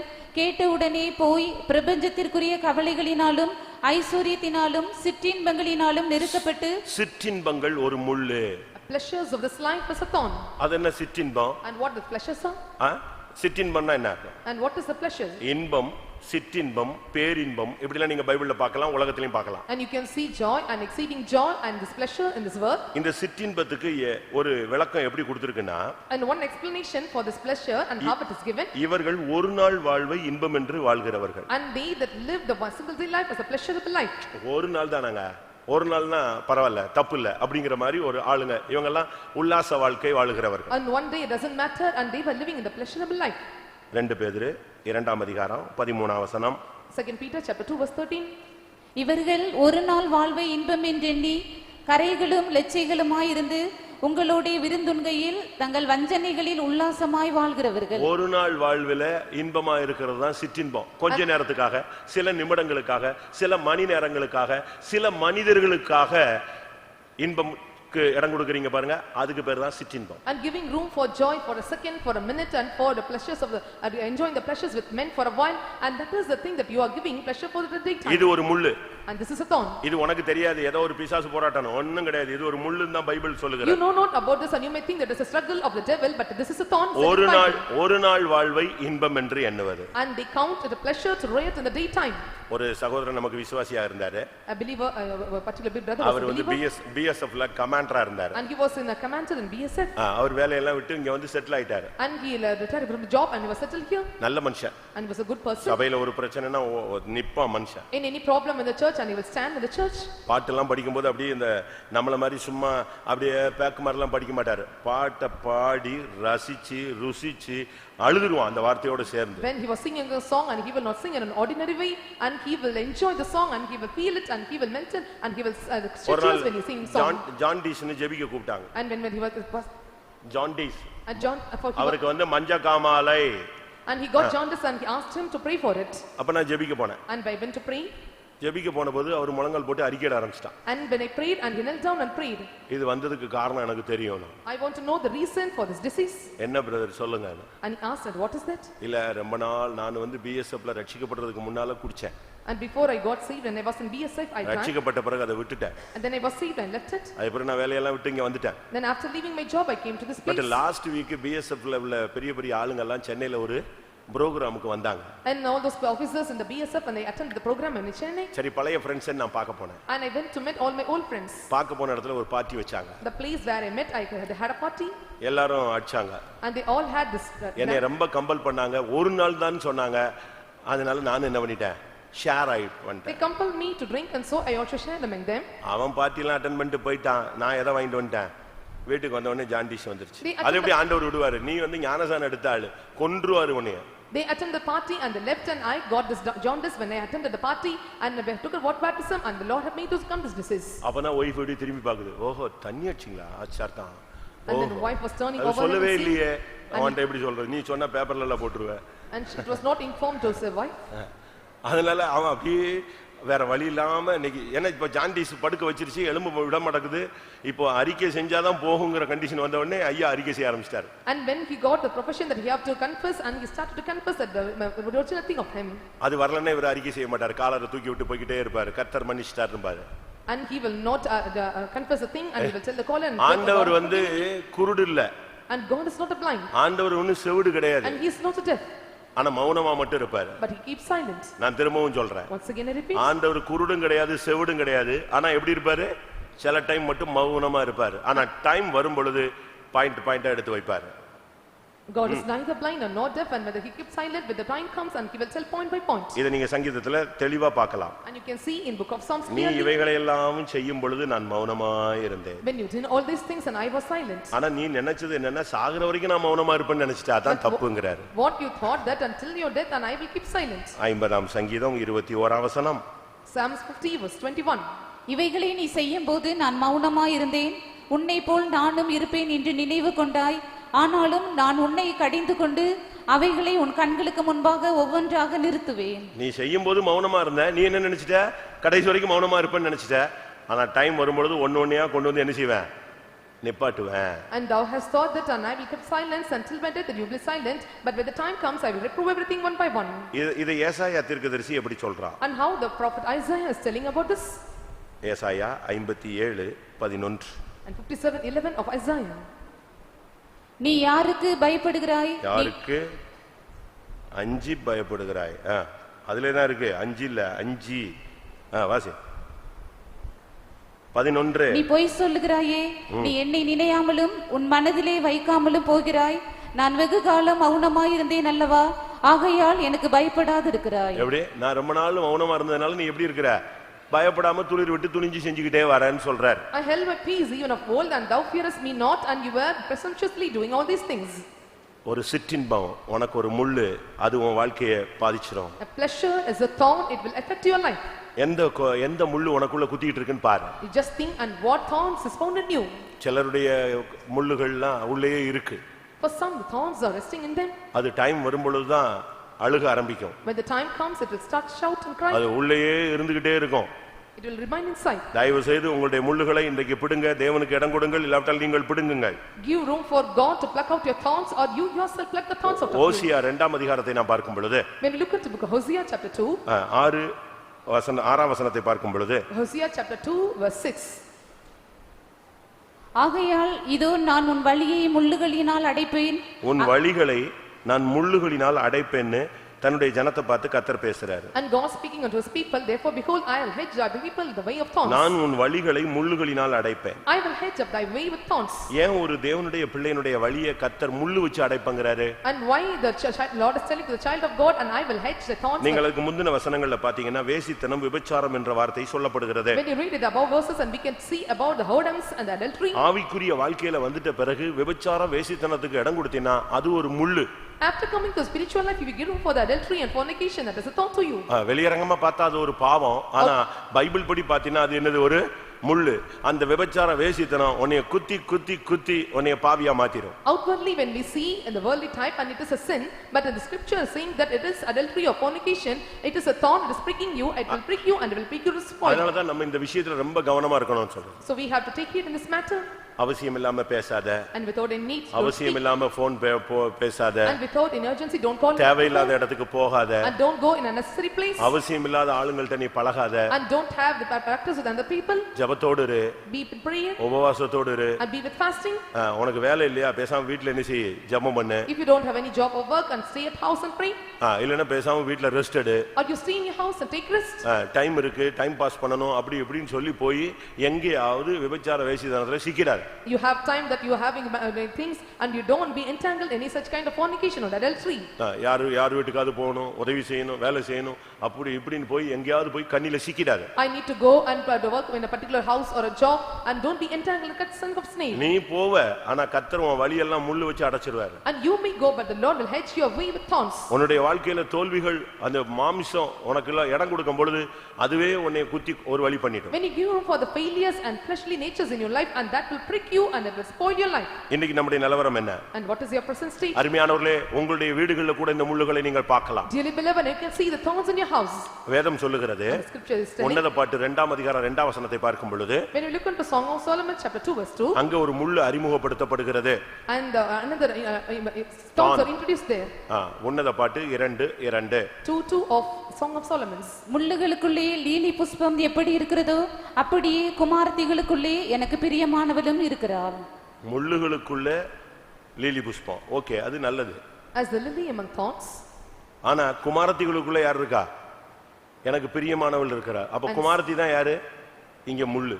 And so is my love among the daughters, and who is the daughter? Lily புஷ்பங்கிறது பிரியமானவள். And lily means it is a pleasurable. ஆனா முள்ளு யாரு? குமாரத்திகள் தான் முள்ளு. And the daughters are thorns.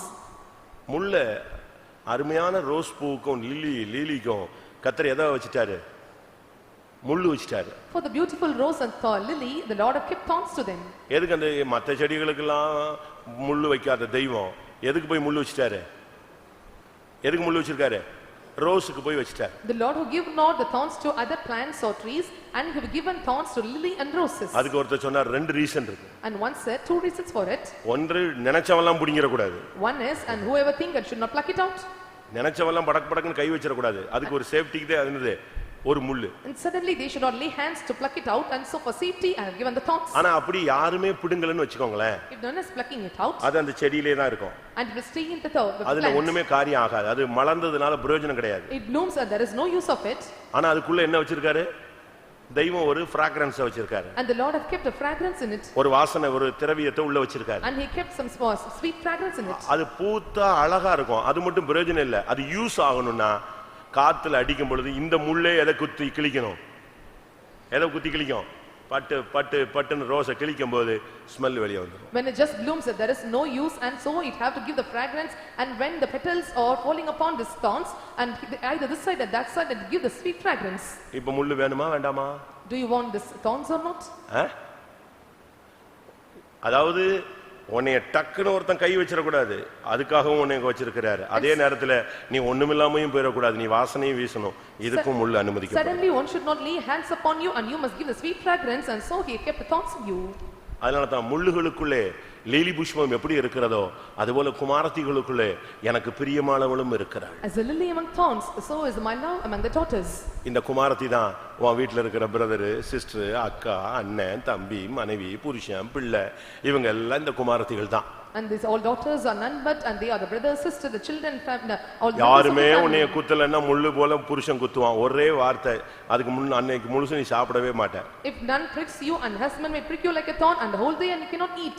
இல்ல மனைவி ஒரு வார்த்தை சொல்லுவா, அதோட நீ 3 நாள் வீட்டுக்கே போக மாட்ட. And the wife may utter a word, and for 3 days, and you will not go to your house. இல்ல உன் பிள்ளைங்க உனக்கு கீழ்ப்படிய மாட்டாங்க, அது ஒரு முள்ளா மாறும். Your children will not obey, and they will turn as a thorn. உன் பிள்ளைங்க நல்லா படிக்காது, நல்ல ரிசல்ட் வாங்காது, நீ செலவழிச்ச காசெல்லாம் வீணா போய்டும், நீ அந்த பிள்ளையை பெற்றதுக்காக மனஸ்தாபப்படுவ, அதுதான் முள்ளு. Your children not study well not, and you are not educated, and for the amount they have spent for them, and you become a thorn to them, and you will cry and grieve about them. இன்னைக்கு உன் நிலவரம் என்ன? And what is your state today? உனக்குள்ள இருக்கிற முள்ளுகளை நீ விளங்கிக் கொள்வாய் என்று நான் விசுவாசிக்கிறேன். I believe that, and you will understand the thorns in you. ஆண்டவர் சிலருக்கு புத்தி வர்றதுக்காக சில முள்ள வைக்கிறாராம். And for understanding, the Lord have given thorns to some persons. ஆண்டவர் பாருங்க என்னெல்லாம் வச்சிருக்கிறார். And see what the Lord have kept. உனக்கு புத்தி வர்றதுக்காக சில நேரத்துல முள்ளு விடுறார். And to you have to receive the understanding, the Lord have given thorns to you. நியாயாதிபதிகள் 16ஆம் அதிகாரம், 8ஆம் அதிகாரம் 16ஆம் வசனம். Judges chapter 8 verse 16. பட்டணத்தின் மூப்பரை பிடித்து வனாந்தரத்தின் முள்ளுகளையும் நெரிஞ்சில்களையும் கொண்டு வந்து அவைகளால் சுக்கோத்தின் மனுஷருக்கு புத்தி வர பண்ணி. எப்படி முள்ளுகளை கொண்டு வந்து அந்த முள்ளுகளை வச்சு சுக்கோத்தின் மனுஷருக்கு யோசுவா என்ன கொடுத்தான்?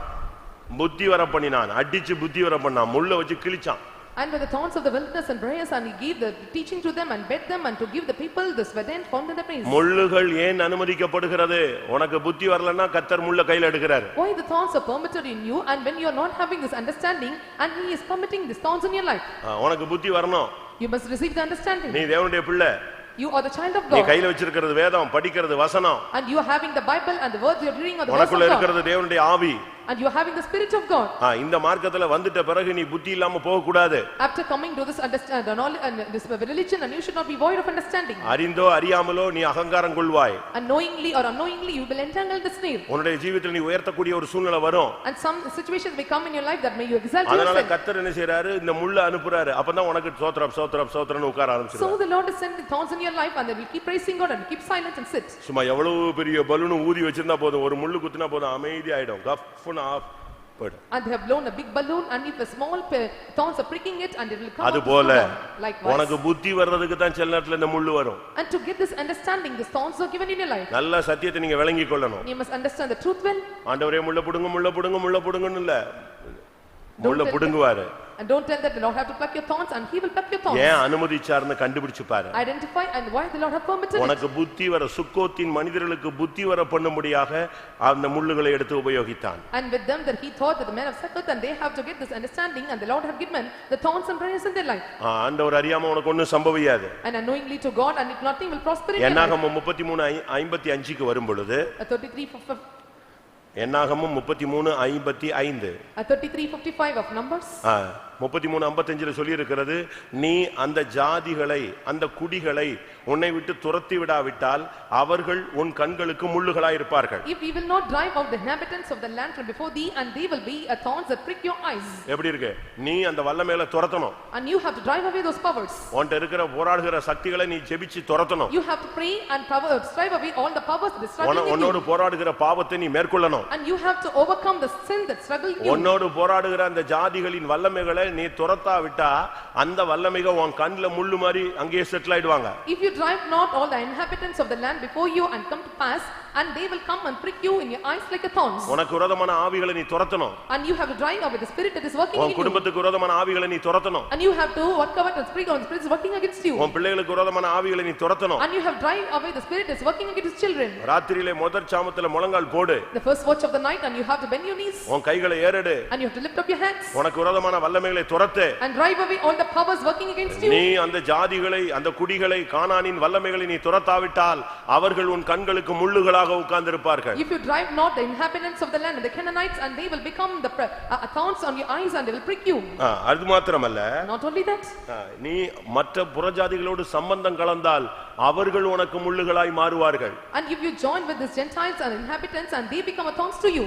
யோசுவா 23:12-13ல பார்க்கும் பொழுது, When we look into Joshua chapter 23 verse 12 and 13, அங்க என்ன சொல்லப்பட்டிருக்கிறது? and what it is said நீ there, புறஜாதிகளோடு சம்பந்தம் கலந்தால், அந்த ஜாதிகளோடு நீ ஐக்கியம் வைத்துக் கொண்டால் உனக்குள்ளே அவர்கள் முள்ளுகளாய் மாறுவார்கள். When you cleave to the remnant of the nations and when you are remaining among them and they become a thorns to you. விசுவாசிக்கும் அவிசுவாசிக்கும் சம்பந்தம் ஏது? And what is this fellowship with the believers and unbelievers? நீ தேவாலயம் உனக்கு மற்ற விக்கிரகத்துக்கு என்ன சம்பந்தம் இருக்கு? And you are the temple of God and what is the engagement with the temple of God? நீ இந்த மார்க்கத்துல இருந்தா இந்த மார்க்கத்துல தான் நிக்கணும். நீ அந்நியனோடு சம்பந்தம் கலக்க கூடாது. When you are standing in this religion and you should not mix with the strangers. ஆவிக்குரிய வாழ்க்கையில வந்துட்ட பிறகு அபிஷேகம் பெற்ற பிறகு கவனமா இருக்கணும். After coming to the spiritual life, after receiving the anointing, and you must take care of this matter. விவாக காரியத்துல ஆண் பெண் வாலிபர்கள் ரொம்ப கவனமா இருக்கணும். In marriage matters and all the male and female children, and you should be careful in it.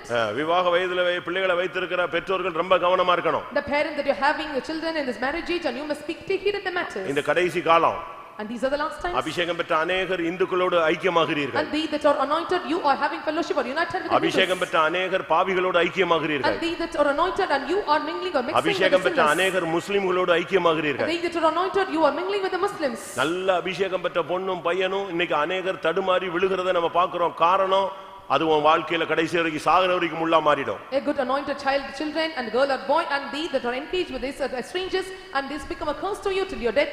அதனாலதான் வாலிப பையங்க ஆவியில் நிரம்பும் போதெல்லாம் நம்புறதே கிடையாது. So when the youth boys are filling in spirit, I do not believe them. சும்மா ஆவியில் நிரம்புவாங்க, திருப்பி போய் அங்க லெட்டர் கொடுத்துட்டு நிப்பான். And they fill in spirit and they go and give the letters. அதெல்லாம் வஞ்சிக்கிற ஆவி. And these are all the deceiving spirits. அது சபையை ஏமாத்துற ஆவி. And these are the spirit that deceive the church. இந்த ஆவிகள் எல்லாம் நீங்க எதுக்கணும். And you have to resist all those spirits. இன்னைக்கு தேவனுடைய சன்னிதானத்துல சொல்றேன், இந்த சபையில நீ ஐக்கியமாயிட்டு நீ அந்நியனோடு சம்பந்தம் கலந்தினா அதுதான் உன் வாழ்க்கையில சாகுற வரைக்கும் உன் கண்ணுல முள்ளு மாதிரி மாறும். Today I am telling you in the presence of God, and when you are mingling or when you are having unity with this and strangers, and this become a curse and prick like a thorn in your eyes. உன் கண்ணுல நீயே முள்ள குத்திக்காத. And you should not prick thorns in your eyes yourself. அந்நியர்களோடு சம்பந்தம் கலக்காத. And don't mix with the strangers. விசுவாசிக்கும் அவிசுவாசிக்கும் சம்பந்தம் ஏது? And that's the unit between the believers and unbelievers. இல்ல அவனும் ரட்சிப்புக்குள்ள வந்துருவான். எனக்கு தெரியாதா நீ பேசுற துருபதேசம்? And he will come to the salvation. I know about the false doctrine that you speak. விழுந்து போன ஆவி உன்னோட இருந்து பேசுது. And the fallen spirit is speaking to you. தவறு. It is wrong. தேவன் நியாயம் தீர்த்தால் உன்னால் தாங்க முடியாது. And if the Lord judges and you cannot contain, நீ அத தெளிவா இருக்கு வசனம். நீ அந்நியனோடு சம்பந்தம் கலந்தினா சாகர வரைக்கும் உன் கண்ணுல அவன் முள்ளுதான். the word is very clear that when you are engaged with the strangers, and it will be like a thorns till your death. கர்த்தருடைய பரிசுத்த நாமத்துக்கு மகிமை உண்டாவதாக. May the God's holy name be glorified. யோபு 31ல 39 40ல பார்க்கும் பொழுது நீ கொடுக்க வேண்டிய கூலியை கொடுக்காட்டா அது உனக்கு ஒரு முள்ளா மாறிடும். In Job chapter 31 verse 39 and 40, the wages that you need to give, if you give not, and it become a thorns to you. விசுவாசிகள் மத்தவங்களுக்கு கொடுக்க வேண்டிய கூலியை கொடுத்துறணும். Believers, and they have to settle up the wages that you have to settle to them. உங்ககிட்ட வேலை பார்க்குற ஆளுடைய கூலி வார கூலியோ மாத கூலியோ அது தின கூலியோ கரெக்டா கொடுத்து செட்டில் பண்ணிடணும். இல்லன்னு சொன்னா அது உனக்கு முள்ளா வரும்னு பைபிள் சொல்லுது. Daily wages or weekly wages or monthly wages that you have to settle to the workers or laborers in your job, and you have to settle them up. If you settle them not, and it become a curse to you. அடுத்தவன் கூலி உன் கையில இருக்கவே கூடாது. And others wages should not rest in your hands. இதெல்லாம் பைபிள்ல சொல்லி இருக்கிற ஆழமான சத்தியங்கள். And these are all the deep doctrines that is mentioned in the Bible. கர்த்தருடைய பரிசுத்த நாமத்துக்கு மகிமை உண்டாவதாக. May the God's holy name be glorified. இன்னொரு பகுதியில பார்க்கும் பொழுது When you see in the parts, நீ கோதுமையை விதைக்கிற ஆனா முள்ளு தான் உனக்கு முளைக்குது. and you say that it is enough, but this thorns are growing up. அதுக்கு ரீசன் என்ன? And what is the reason? எரேமியா 12:13 பார்க்கும் பொழுது When we look at the book of Jeremiah chapter 12 verse 13, அங்க என்ன சொல்லி இருக்கிறது? and what he said there, நீ கோதுமையை விதைக்கிறாய், நீ முள்ளுகளை அறுக்கிறாய். and you are making the corn wheat, but you are dealing with thorns. அங்க நீ கோதுமை விதைச்சிட்டு வந்தா முள்ளு முளைக்குது. When you are sowing the wheat and the thorns are coming out. அதுக்கு காரணம் என்ன? And what is the reason? தேவ கோபம். Anger of God. தேவனுடைய கோபம். And it is the anger of God. தேவனுடைய கோபம் வரும் பொழுது இவைகளெல்லாம் நடக்குது.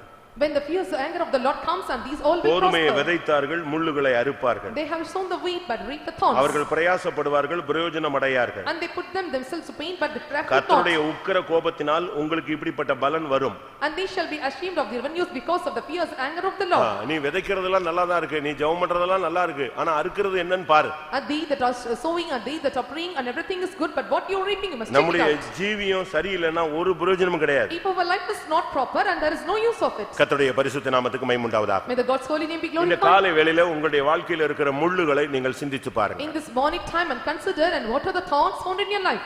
உங்களுடைய வாழ்க்கையில இப்படிப்பட்ட முள்ளுகள் எப்படி அனுமதிக்கப்பட்டது? And how these thorns are admitted in your life. உன்னுடைய வழி சரியில்லைன்னா முள்ளு வந்துரும். If the ways are not proper, the thorns are cursed. நீதிமொழிகள் 22:5 பார்க்கும் பொழுது, When we look into Proverbs chapter 22 verse 5, மாறுபாடு உள்ளவனுடைய வழிகளை நான் முள்ளுகளினால் அடைப்பேன். and I will shut up the ways of the son in. நீ மாறுபட்டா கர்த்தர் உனக்கு மாறுபடுவார். When you become a proven and the Lord will change to you. பைபிள்ல ஒரு வசனம் உண்டு. There is a word in the Bible. Our உத்தமனுக்கு Uthaman. He is upright to the upright. புனிதனுக்கு Punithan. And he is pure to the pure. ஆனா அடுத்து சொல்லி இருக்கு, மாறுபடுகிறவனுக்கு அவர் மாறுபாடு உள்ளவனுக்கு மாறுபடுகிறவராய் வருவார். But for the forward and he will come to the one who changes in his ways. உன்னுடைய வழியை நீ மாத்தாத. You change not your ways. இந்த மார்க்கத்துல நீ கால் எடுத்து வச்சிட்ட, நீ போயிட்டே இரு. And you have stepped into this religion and you must keep progressing. உனக்கு கிருபை தருவார். And the Lord will give you grace. உனக்கு அபிஷேகம் தருவார். He give you anointing. உனக்கு வல்லமை தருவார். He give you power. உனக்கு அப்பப்ப தயவு பாராட்டுவார். And he will give you favor at the time.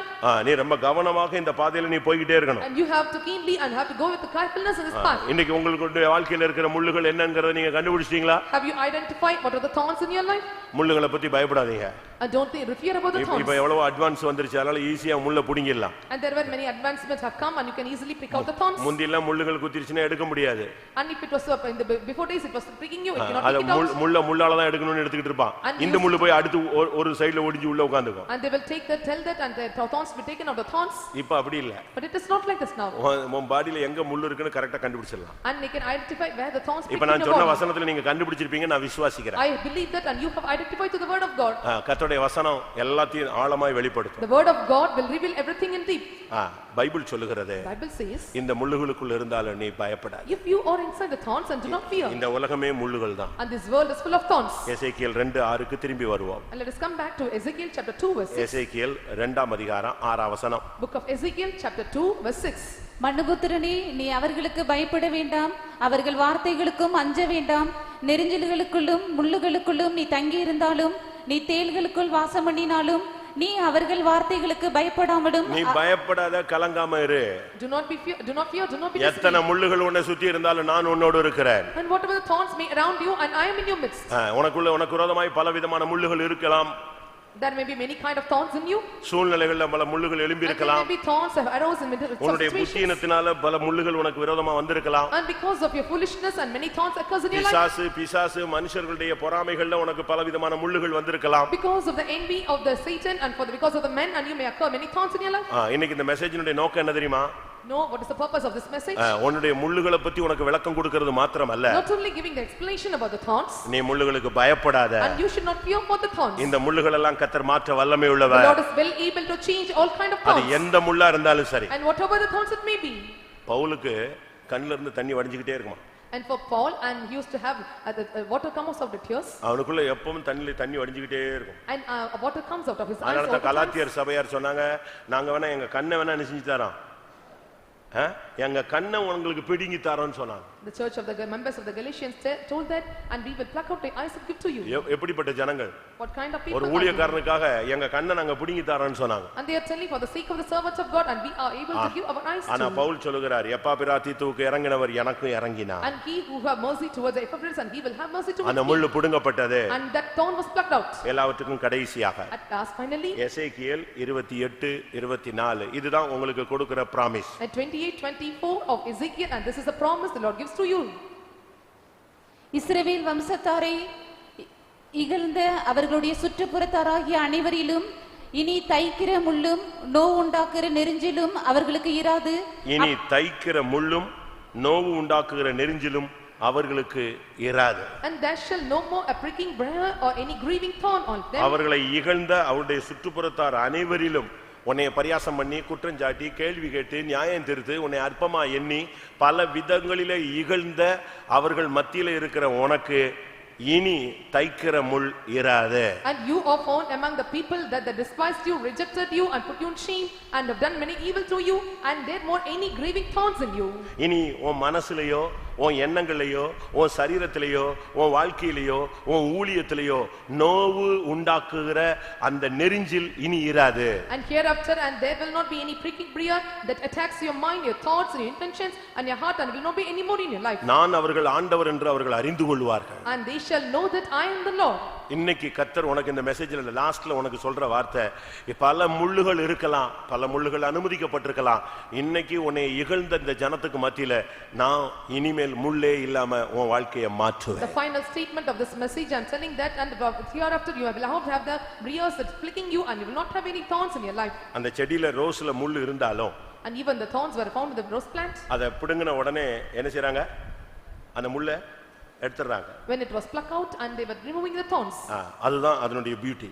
And that is the beauty of the rose. அதுக்கு பிறகு அந்த முள்ளுக்கு என்ன வேலை இல்ல, அந்த செடியில வேலை கிடையாது. Then after there is no use of the thorns in the plant. அது இனிமே வாசனை வீசக்கூடியதா மாற போகுது. And it's going to become the one. அதுபோல இன்றைக்கு இந்த ஆராதனையில கடந்து வந்திருக்கிற தேவனுடைய ஜனமே, and you people who participate in this worship, கர்த்தர் உனக்கு சொல்லுகிறார், உன்னுடைய முள்ளுகள் எல்லாம் உனக்கு வெளிப்படுத்திட்டார். The Lord is telling, and the Lord have revealed all the thorns to you. ஏன், எப்படி, எதற்கு என்ற கேள்விகளுக்கு எல்லாம் உனக்கு பதில் இப்ப கிடைச்சிட்டு நான் விசுவாசிக்கிறேன். I believe why, how and what is the reason, and you have got the answers for all your questions. இப்போ யாருமே முள்ளு இல்லைன்னு சொல்ல முடியாது. ஏதோ ஒரு முள்ளு உனக்குள்ள இருக்கு. No one can say that I don't have thorns, and some thorns inside you. வியாதிங்கற முள்ளா இருக்கலாம், it may be the thorn of sickness, மனவேதனைங்கற முள்ளா இருக்கலாம், it may be the thorn of the depression in mind, உலக கவலைங்கற முள்ளா இருக்கலாம், it may be the thorn of the care of this world, ஐஸ்வரியத்தின் மயக்கங்கற முள்ளா இருக்கலாம், or it may be the thorn of the deceitfulness of the spiritual, பலவிதமான இச்சைகளின் முள்ளா இருக்கலாம், or it may be the lust of different kinds, ஒரு நாள் வாழ்வை இன்பம் என்று எண்ணுகிற சிற்றின்ப பிரியர்களாக நீங்கள் or மாறலாம், you may be the pleasurable people, those who are considering or counting the daytime as a pleasure, வேசித்தனம் ஒரு முள்ளாக இருக்கலாம், or the whoredom may be a thorns, தேவனே கோபப்பட்டு உனக்கு சில முள்ளுகளை கொடுத்திருக்கலாம், and Lord may have angry upon you, have given a thorns, உன் மனைவியோ பிள்ளையோ உன் குடும்பமே உனக்கு ஒரு முள்ளா இருக்கலாம், husband, wife or the whole family may be a thorns to you, ஒருவேளை சாபம் உனக்கு ஒரு முள்ளா இருக்கலாம், sometimes the curse may be a thorn, ஒருவேளை உனக்கு புத்தி வர்றதுக்கு கர்த்தர் முள்ள கொடுத்திருக்கலாம், or sometimes the Lord have given you a thorn to give out understanding, நீ உன்னுடைய உனக்கோடு போராடுகிற வல்லமையில துரத்தாவிட்டா அதுவே முள்ளு போல உட்கார்ந்துட்டு இருக்கலாம். if you drive not the powers that is struggling you, and that may sit you like a thorn in you. இன்னைக்கு எந்த முள்ளு இல்லாம கர்த்தர் உன்னை மாத்த போகிறார். The Lord is going to change you, that no more thorns in you. ஒரு கன்வென்ஷனுக்காக ஒரு கிரவுண்ட் எடுத்தோம். In one place I took a ground for to conduct a convention, அது ஒரு முள்ளுக்காடு. and it was a lot thorns, maximum சுத்தப்படுத்திட்டோம். and at maximum we have cleaned around the place. திரும்பவும் முள்ளு இருந்துச்சு. Again there were some thorns in the places, கூட்டம் நெருங்கிடுச்சு. and the meeting is coming now. என்ன பண்றது? I don't know what to do. எப்படி அவ்வளவு முள்ளு எடுக்கிறது? How to take away all the thorns? ஒரு விசுவாசி சொன்னாரு, எல்லா விசுவாசியும் வர சொல்லுங்க, One believer எல்லாரும் செருப்பையும் கழட்டிட்டு உள்ள நடக்க விடுங்க, அவ்வளவு ஒரு கால்ல என்ன குத்திரும், இருக்கிற முள்ளெல்லாம் குத்திடுச்சுன்னா எடுத்துடலாம். and one believer said me, and you called all the believers to come and work here, and when they were walking with slipper and all the thorns will prick their எல்லாரும் slippers. செருப்பு கழட்டிட்டு கிரவுண்ட்ல ஒரு round விட்டீங்கன்னா போதும், அவ்வளவு வெறும் கால் வச்ச உடனே சப்பு சப்பு சப்புன்னு குத்தும், அவ்வளவு எடுத்துடலாம். And when asking all them to remove the slippers, and the thorns may prick their legs, and we can take away all the thorns. இப்ப கண்ணை மூடுங்க பார்க்கலாம். Now let us all close our eyes. இப்ப ஆண்டவரே முள்ள புடுங்கறாரா இல்லையான்னு பாப்போம். Now let us check whether the Lord is pricking your thorns. ஒன்னு நீ புடுங்கணும், You have to pluck the thorns, இல்ல ஆவியானவர் or புடுங்கணும். the Spirit of God must pluck your thorns. கூட்டம் முடிஞ்சு நீ வெளியும் போது உனக்குள் இனிமேல் தைக்கிற முள்ளும் நோவு உண்டாக்குற நெரிஞ்சிலும் இராதுன்னு வார்த்தையோடு நீ வெளியே போகணும். At the end of the meeting, and you must receive the word, and there shall no more pricking briar or any grieving thorns in you.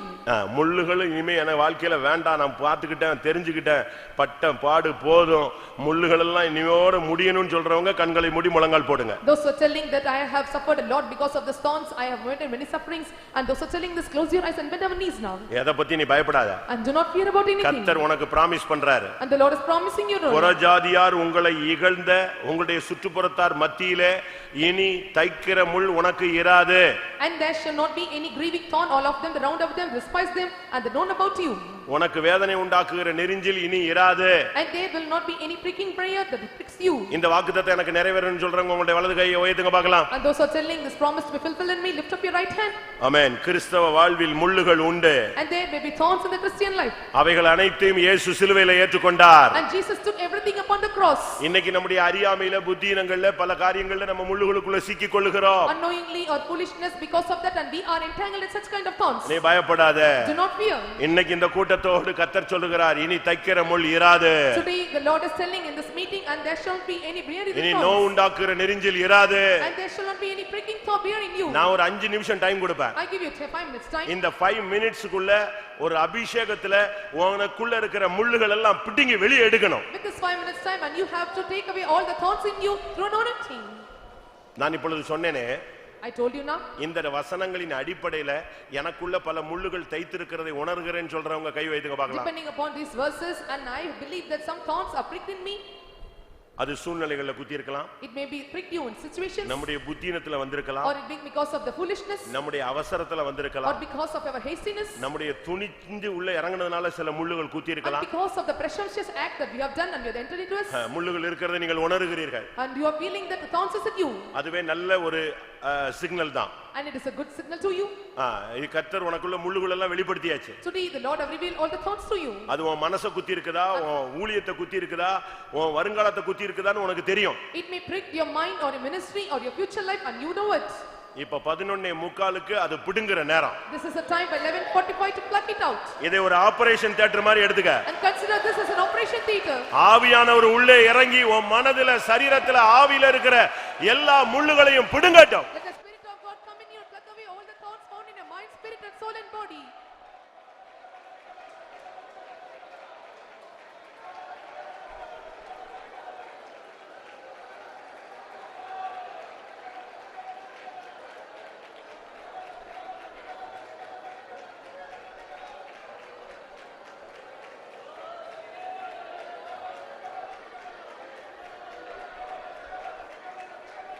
ஆமென்.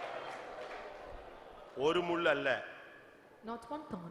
பவுல் சொல்லுகிறார் என் சரீரத்துல ஒரு முள்ளுன்னு சொல்றார். And Paul sees a thorn in my body. ஆனா இப்ப நம்ம படிச்சது அதிகமான முள்ளு. But we have learned many thorns. ஒரு முள் அல்ல, பல முள்ளுகள் என் மனசுல, என் ஊழியத்துல, என் ஜீவியத்துல குத்தப்பட்டதை நான் உணர்றேன்னு சொல்றவங்க எத்தனை பேர்? Not a single thorn and many thorns have pricked my mind and heart and my body, and how many feel it? நான் எதுக்கு உங்களை கை வைத்த சொல்றேன்னு தெரியுமா? இந்த மெசேஜோட நீங்க உள்ள வந்துகிட்டே இருக்கணும். Do you know why I am telling you to lift up your hands? You must enter into this message. Pavul சொல்லுகிறார் ஒரு முள். And Paul sees a single thorn. ஆனா இன்னைக்கு நமக்குள்ள இருக்கிறது பல முள்ளுகள். But today there are many thorns in our life. அது புத்தியினத்துல வந்திருக்கலாம், அறியாமையில வந்திருக்கலாம், இல்ல தேவன் நமக்கு அதை அனுமதிச்சிருக்கலாம்.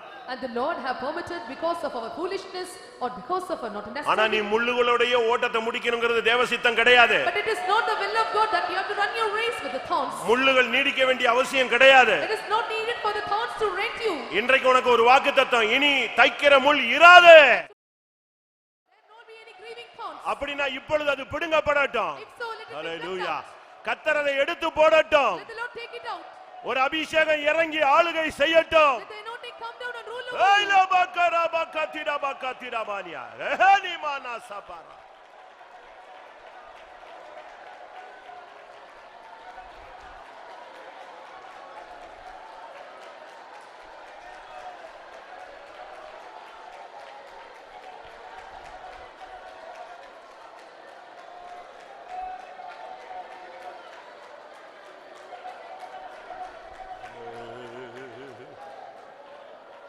ஆமென்.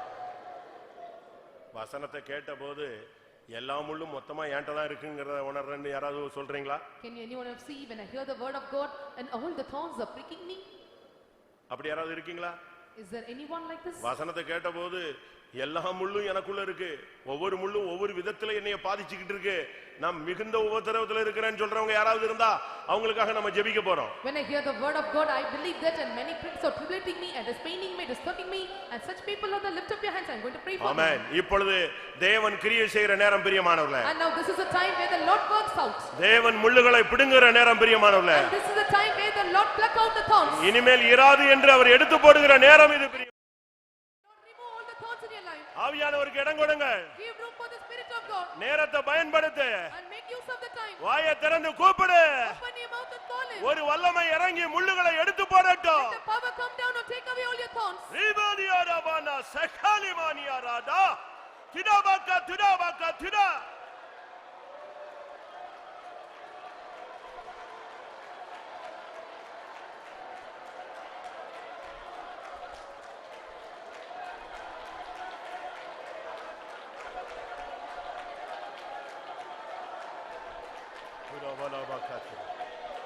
ஆமா. இப்ப நீ இங்க முழங்கால்ல நிக்கிற. Now you are standing on knees. உனக்கு விரோதமான முள்ளுகளை போன்று உன்னை தாக்கி கொண்டிருக்கிறவர்கள் அந்நியர்களாக இருக்கலாம், வேற எங்கேயோ இருக்கலாம். And these that are attacking and pricking you with the thorns may be the strangers or any person. நான் விசுவாசிக்கிறேன். I believe. இப்ப அந்த முள்ள அங்கங்க ஒடிக்கிறார். Now the Lord is breaking the thorns day by day. எங்கெல்லாம் முள் இருக்கோ அதெல்லாம் கர்த்தர் எடுக்கிறார். Wherever the thorns are, the Lord is removing the thorns. எத்தனை பேர் விசுவாசிக்கிறீங்க? How many of you believe this? இப்ப நீங்க முழங்கால்ல நிக்கிற கர்த்தர் உன் பிசினஸ்ல இருக்கிற முள்ள எடுக்கிறார். Here you are standing on ஹalleluya ஹalleluya ஹalleluya ஹalleluya ஹalleluya. ஓ ரபகரா பகதுரா பகராபானியா.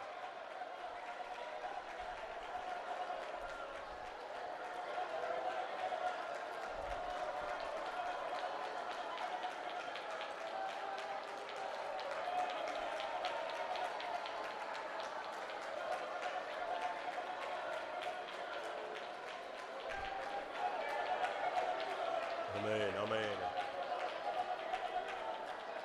ஆமென். கல்லு முள்ளுகளுள்ள கடின பாதையிலே கலக்கங்கள் நெருக்கங்கள் அகமதை வருத்த கல்லு முள்ளுகளுள்ள கடின பாதையிலே கலக்கங்கள் நெருக்கங்கள் அகமதை வருத்த இல்லையில்லாயிது எமக்கு வந்தாலும் வல்லவரேசு நமன் செய்கிறார். இல்லையில்லாயிது எமக்கு வந்தாலும் வல்லவரேசு நமன் செய்கிறார். கல்லு முள்ளுகளுள்ள கடின பாதையிலே கலக்கங்கள் நெருக்கங்கள் அகமதை வருத்த கல்லு முள்ளுகளுள்ள கடின பாதையிலே கலக்கங்கள் நெருக்கங்கள் அகமதை வருத்த இல்லையில்லாயிது நமக்கு வந்தாலும் வல்லவரேசு நமன் செய்கிறார். இல்லையில்லாயிது நமக்கு வந்தாலும் வல்லவரேசு நமன் செய்கிறார். இல்லையில்லாயிது நமக்கு வந்தாலும் வல்லவரேசு நமன் செய்கிறார்.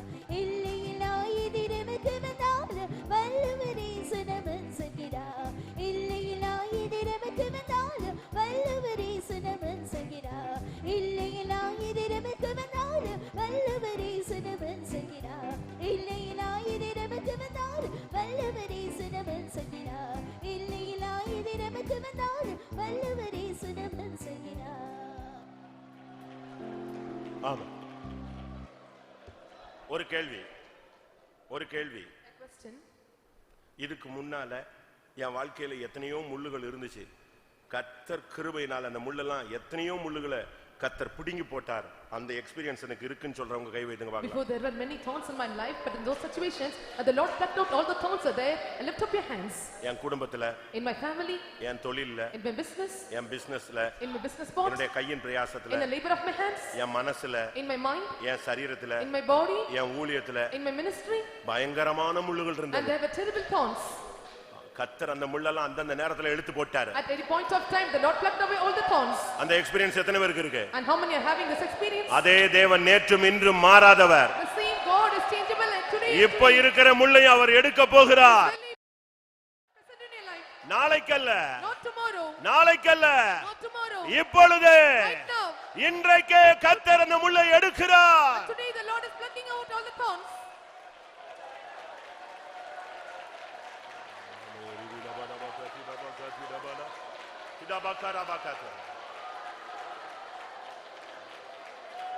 ஆமா. எனக்கு ஒரு ஆசை. I have a desire. சும்மா நம்ம கத்துறது மாத்திரம் இல்ல. Not only shouting. இந்த கூட்டத்துல யாருடைய சரீரத்துல இருந்த முள் இருக்கோ இப்ப கர்த்தர் சுகமாக்கும். In this meeting, the thorns on any body, the Lord have to give the immediate healing. அது எலும்புல, நரம்புல, ஊனுல, சதையில, ரத்தத்துல என்னென்ன வியாதி, வலி, வேதனை, வீக்கம், காயம் என்னென்ன உள்ளுக்குள்ள வெளியே எங்கெல்லாம் இருக்கோ இயேசுவின் நாமத்துல அந்த முள்ள பிடிக்கணும். It may be bones or in sinews or in thoughts or every nerves or body, and wherever the place it may be, the thorns must be removed completely. இதோ சுகமாக்குகிறவர் வந்திருக்கிறார். And today the healer has come here. ஆமென். இப்பொழுது உன்னுடைய முள்ளை எடுக்கட்டும். And right now let him clear up the thorns. ஒரு அபிஷேகம். ஹல்லேலூயா. கிறிஸ்து உன்னை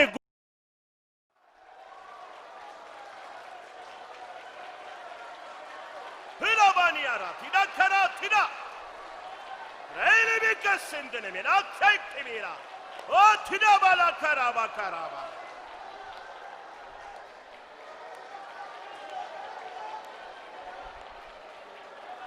ஹைக்கிலோ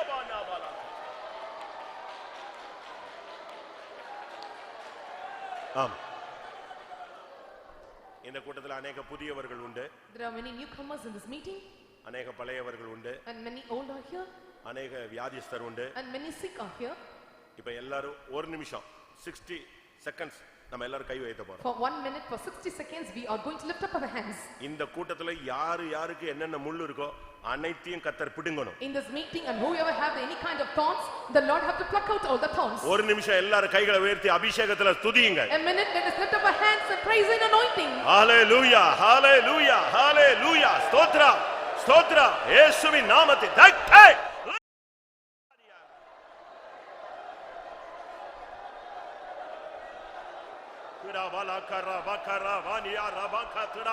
நசரேயனாகிய இயேசுவின் நாமத்தில் பிடுங்குகிறேன்.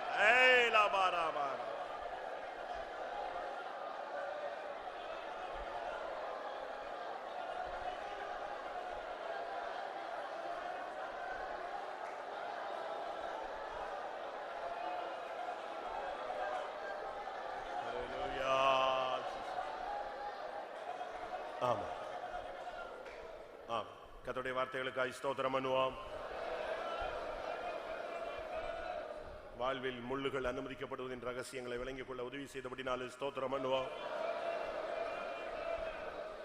முள்ளுகளை சாத்தான் எந்த விதத்தில் உபயோகப்படுத்துகிறான் என்பதை நமக்கு தேவன் சொல்லிக் கொடுத்தபடினாலே ஸ்தோத்திரம் பண்ணுவோம். இனி தைக்கிற முள்ளும் நோவுண்டாக்குகிற நெரிஞ்சிலும் இராது என்ற வார்த்தைக்காய் ஸ்தோத்திரம் பண்ணுவோம். விடுதலையோடு தெய்வீகத்தோடு இளைப்பாறுதலோடு அவரை பின்பற்றி அவரை சந்திக்க உதவி செய்ய முடியாது. ஸ்தோத்திரம் பண்ணுவோம். பிதா குமாரன் பரிசுத்த ஆவியானவருக்காய் ஸ்தோத்திரம் பண்ணுவோம். எல்லா மகிமையும் அவருக்கே செலுத்தி ஸ்தோத்திரம் பண்ணுவோம். ஜோ பரிசுத்தமுள்ள நல்ல ஆண்டவரே, இந்த ஆசீர்வதிக்கப்பட்டதான் நம்முடைய மகிமையின் சமூகத்துக்காய் நன்றியோடு ஸ்தோத்திரிக்கிறோம். அடியாரை கடந்த வாரமெல்லாம் நீர் எங்களை கண்மணி போல் பாதுகாத்து இந்த வாரத்தின் கர்த்தாவை முதல் நாள் காலையில் ஆவியோடு உண்மையோடு இந்த பரிசுத்த நாளிலுமே ஆராதிக்க நம்முடைய சமூகத்தில் எங்களை கூட்டி சேர்த்த தயவுக்காய் நன்றியோடு ஸ்தோத்திரிக்கிறோம். ஆவியாண்டவரே, சென்ற நாள் காலங்களெல்லாம் அந்த கரை எங்களோடு கொடுந்து எங்களை பாதுகாத்து நடத்த அந்த நல்ல வழிகளுக்காக நன்றியோடு ஸ்தோத்திரிக்கிறோம். இந்த கால வேளையிலும் கூட நம்முடைய சமூகத்தில் இருந்து ஆவியோடு உண்மையோடு நம்மை ஆராதிக்க உண்மையில கழிவுற தந்த கிருபைக்காக ஸ்தோத்திரம். தீர்க்க தரிசன வார்த்தைகளை கொண்டு எங்களோடு எச்சரித்து சரிப்படுத்தினீர், அதுக்காக ஸ்தோத்திரம். தந்த சாட்சிகளுக்காக ஸ்தோத்திரம். ஆண்டவரே, காலவெளியிலையும் கூட கர்த்தாவே ஆண்டவரே கர்த்தாவா பலவிதமான முள்ளுகளை குறித்து எங்களுடைய ஜீவியத்தில் எழும்புறதான இந்த முள்களை குறித்து நாங்கள் எப்படி ஜீவிக்கிறதற்கு எப்படி நாங்கள் விடுதலை பெற்றுக்கொள்வோங்கிறதான இந்த ஆலோசனை இந்த காலவெளியிலே ஆண்டவர் எங்களுக்கு வெளிப்படுத்த தந்த தயவுக்காக நன்றியோடு ஸ்தோத்திரிக்கிறேன். கர்த்தாவே, பவுல் அப்போஸ்தலனுடைய சரீரத்திலே ஒரு முள் கொடுக்கப்பட்டிருந்தது. அவனை நாள்தோறும் அதை அவனை குத்தி கொண்டிருந்தது போல ஆண்டவர் எங்களுடைய ஜீவியத்திலும் கூட எங்களுக்கு கர்த்தா பலவிதமான முள்கள் கொடுக்கப்பட்டிருக்கு. கர்த்தாவே, அந்த முள்களை நாங்கள் சந்தோஷமா ஏற்றுக்கொண்டு ஆண்டவர் எங்களுடைய ஜீவியத்தில் ஒரு மனமாறுதலை எங்களுடைய ஜீவியத்தில் கட்டிடும்படியாக ஆவியானுடைய கருத்தில் எங்களை தாழ்த்தி தருகிறோம். நீர் எங்களுக்காக முள்ளின் முடி எங்களுக்காக தரித்தீர். ஆண்டவரே, நாங்கள் கர்த்தாவே எங்களுடைய சிந்தையில பரிசுத்தம் உள்ளவர்களாய் பார்வையில பரிசுத்தம் உள்ளவர்களாய் மாறும்படியாக எங்களுக்காக கர்த்தாவே ஆண்டவரே கர்த்தாவே முள்முடி தரித்தீர். ஆண்டவரே, நாங்களும் கூட கர்த்தாவே பரிசுத்த சிந்தை உள்ளவர்களாய் பரிசுத்த பார்வையுள்ளவர்களாக பரிசுத்த நினைவுள்ளவர்களாய் மாற எங்களையும் கூட தாழ்த்தி தருகிறோம். ஆண்டவரே, இந்த விதத்தில் கர்த்தாவே ஆண்டவரே அந்த சாபமாகிய முள் எங்களுடைய ஜீவியத்தில் வேண்டாம். ஆண்டவரே கர்த்தாவே, வியாதி ஒரு முள் என்று சொல்லப்பட்டு கர்த்தாவே எங்களுடைய ஆவிக்குரிய ஜீவியத்தை நஷ்டப்படுத்துகிறதான முள் ஆண்டவரே, எங்களுடைய ஆவிக்குரிய ஜீவியத்தை குறைவுபடுத்துகிறதான இந்த சபிக்கப்பட்ட முள் எங்களுடைய ஜீவியத்தில் இராதபடி கர்த்தர் எங்களை விட்டு மாற்றும்படியாக வேண்டிட்டு வரோம். கர்த்தாவே, நாங்கள் வாசனை கொடுக்கும்படியாக ஆண்டவரே கர்த்தாவே ஆண்டவரே முள்ளுகள் எங்களுக்காக கொடுக்கப்பட்டு ஆண்டவரே அந்த முள்கள் குத்தும் பொழுது அந்த வாசனை வீசுகிறது போல எங்களுக்கு கூட பாடுகளும் கஷ்டங்களும் நெருக்கங்களும் சோதனைகள் வரும் பொழுது நாங்கள் வாசனை கொடுக்கிற கர்த்தர்களாய் மாற்றும்படியாக வேண்டிக்கிறோம். அந்த முள் நாங்கள் எங்களுக்கு அவசியமா இருக்கு. கர்த்தாவே ஆண்டவரே ஸ்தோத்திரம். நாங்கள் எங்களுடைய வசனம் எங்களை நிலைத்திருக்கும்படியாக எந்த விதத்தில் கர்த்தா உலகத்தின் மயக்கங்கள் ஐஸ்வர்யங்கள் எங்களை நெருக்கப்படாதபடி கர்த்தாவே எங்களை காத்துக்கொள்ள. ஆண்டவரே, உலகத்தின் மயக்கம் அது ஒரு முள்ளாண்டவர், இந்த முள்ளை நெருக்கப்படாது. உலக சிற்றென்பம் ஒரு முள்ளாண்டவரே, மற்றவர்களை குறித்தது கர்த்தாவே ஆண்டவரே மற்றவர்களை குறித்ததான இச்சை ஒரு முள்ளாண்டவரே, இந்த முள்ளை எங்களுடைய ஜீவித்தில் இராதபடி அந்த முள்ளை கர்த்தர் எங்களை விட்டு அகற்றும்படியாக வேண்டிக்கிறோம். ஆண்டவரே, ஆவியானவரே மற்றவர்களுடைய கர்த்தாவே ஆண்டவரே எங்களுடைய தொழில்கள் இருக்கிறதான கர்த்தா மற்றவங்களுக்கு நாங்கள் கூலி கொடுக்காவிட்டால் பார்க்கப்பட்டால் அது ஒரு முள்ள ஆண்டவரே, அந்த சாபத்தை மாற்றும்படியாக வேண்டிக்கிறோம் கர்த்தாவே. ஆண்டவரே உமக்கு ஸ்தோத்திரம் கர்த்தாவே. ஆண்டவரே நாங்கள் அந்நிய ஆண்டவர் அன்புகளுக்கு இடம் கொடுக்கும் பொழுது கர்த்தாவே அந்த முள்ளை எங்களை குத்துகிறது, எங்கள் விழாக்களிலும் எங்களுடைய கண்களில் அது குத்துகிற என்று சொல்லப்படுக கர்த்தாவே. எங்களுடைய கண்களில் முள் குத்த விடாத பாதுகாத்துக்கணும், எங்களுடைய விழாக்களில் முள் குத்த விடாதபடி ஆண்டவரே பொல்லாத பாவங்கள் சாபங்கள் இச்சைகள் எங்களை மேற்கொள்ளாதபடி காக்கும்படியாக ஆவியானுடைய கரத்திலே தாழ்த்தி தருகிறோம் ஆண்டவரே. இந்த காலைவெளியில் நாங்கள் கேட்டதான அந்த வசனத்தை நாங்கள் ஜீவித்து ஆண்டவரே நாங்கள் பரிசுத்தமாக்கப்பட்ட கர்த்தாவே. ஆண்டவரே பரிசுத்தம் உள்ளவர்களாக ஆண்டவர் நீதியுள்ளவர்களாய் மாசற்றவர்களாய் குற்றமற்றவர்களாய் நம்முடைய சமூகத்தில் நிறுத்தும்படியாக பலவிதமான முள்கள் எங்களுக்கு கொடுக்கப்பட்டு கர்த்தாவே. எங்களுடைய தேவனுடைய பிள்ளையோட குடும்ப ஜீவித்தில் இருக்கிறதான தொழிலில் இருக்கிற முள் அகற்றும்படியாக வேண்டிக்கிறோம், வேலை ஸ்தலங்கள் இருக்கிற முள்ளுகளை அகற்றும்படியாக வேண்டிக்கிறோம், மற்றவிட பொறாமையின் ஆவி எரிச்சலின் ஆவி அந்த முள்ளுகளை அகற்றும்படியாக வேண்டிக்கிறோம். எங்களுடைய கர்த்தாவே தேவனுடைய பிள்ளைகள் எல்லாரையும் குடும்பங்களை அக்கினி மதிலிட்டு காக்கும்படியாக இந்த பொல்லாத வல்லமை ஒருவரை மேற்கொள்ளாதபடி காக்கும்படியாக வேண்டிக்கிறோம். இனிமேல் கர்த்தாவை குத்துகிற நெரிஞ்சலோ நோவு உண்டாக்குற முள்ளுகள் முளைப்பதில் என்று சொல்லப்பட்டு கர்த்தாவே அந்த முள்ளுகள் எங்களை கர்த்தாவை நெருக்காதபடி நோவு உண்டாக்காதபடி கர்த்தர் எங்களை எங்களுடைய ஜனங்களை பாதுகாக்கும்படியாக வல்லமையின் கரத்தில் தருவோம் ஆண்டவரே. இனிமேலாவது எங்களுடைய ஜீவித்தில் ஆய்வுடைய ஜீவித்தில் நாங்கள் இன்னும் பரிசுத்தமாக்கப்பட்டவர்களா சுத்திகரிக்கப்பட்டவர்களா பயத்தோடு நடக்கத்தோடு நாங்கள் ஜீவித்து கர்த்தாவே நீர் மகிமையில் வெளிப்படும் பொழுது நாங்கள் உம்மை சந்திக்க பரிசுத்தத்தோடு நீதியோடு உம்மை சந்திக்க எங்களை தைரியப்படுத்தும்படியாக வேண்டிக்கிறோம். எங்களை தாழ்த்துற வெறுமையாக்குறோம். தேவ சமூகத்தில் வந்து எல்லா மக்கள் கர்த்தர் சீயோனிலிருந்து ஆசீர்வதித்து அனுப்பும், எல்லா சாபங்களை மாற்றி ஆசீர்வதிக்கும்படி நம்முடைய கரத்தில் தாழ்த்தி தருகிறோம். எல்லா துதிக்கும் நம்ம எடுத்துக்கொள்ளும் இயேசு நாமத்தில் வேண்டிக்கிறோம் பிதாவே, ஆமென். நம்முடைய கர்த்தராகிய இயேசு கிறிஸ்துவின் கிருபையும் பிதாவாகிய தேவனுடைய அன்பும் பரிசுத்த ஆவியின் ஐக்கியமும் நம் அனைவருடைய சகல பரிசுத்தவான்களுடைய கர்த்தராகிய இயேசு மகிமையிலே வெளிப்படும் மட்டும் இருப்பதாக. ஹல்லேலூயா, ஹல்லேலூயா, ஹல்லேலூயா. ஆமென்.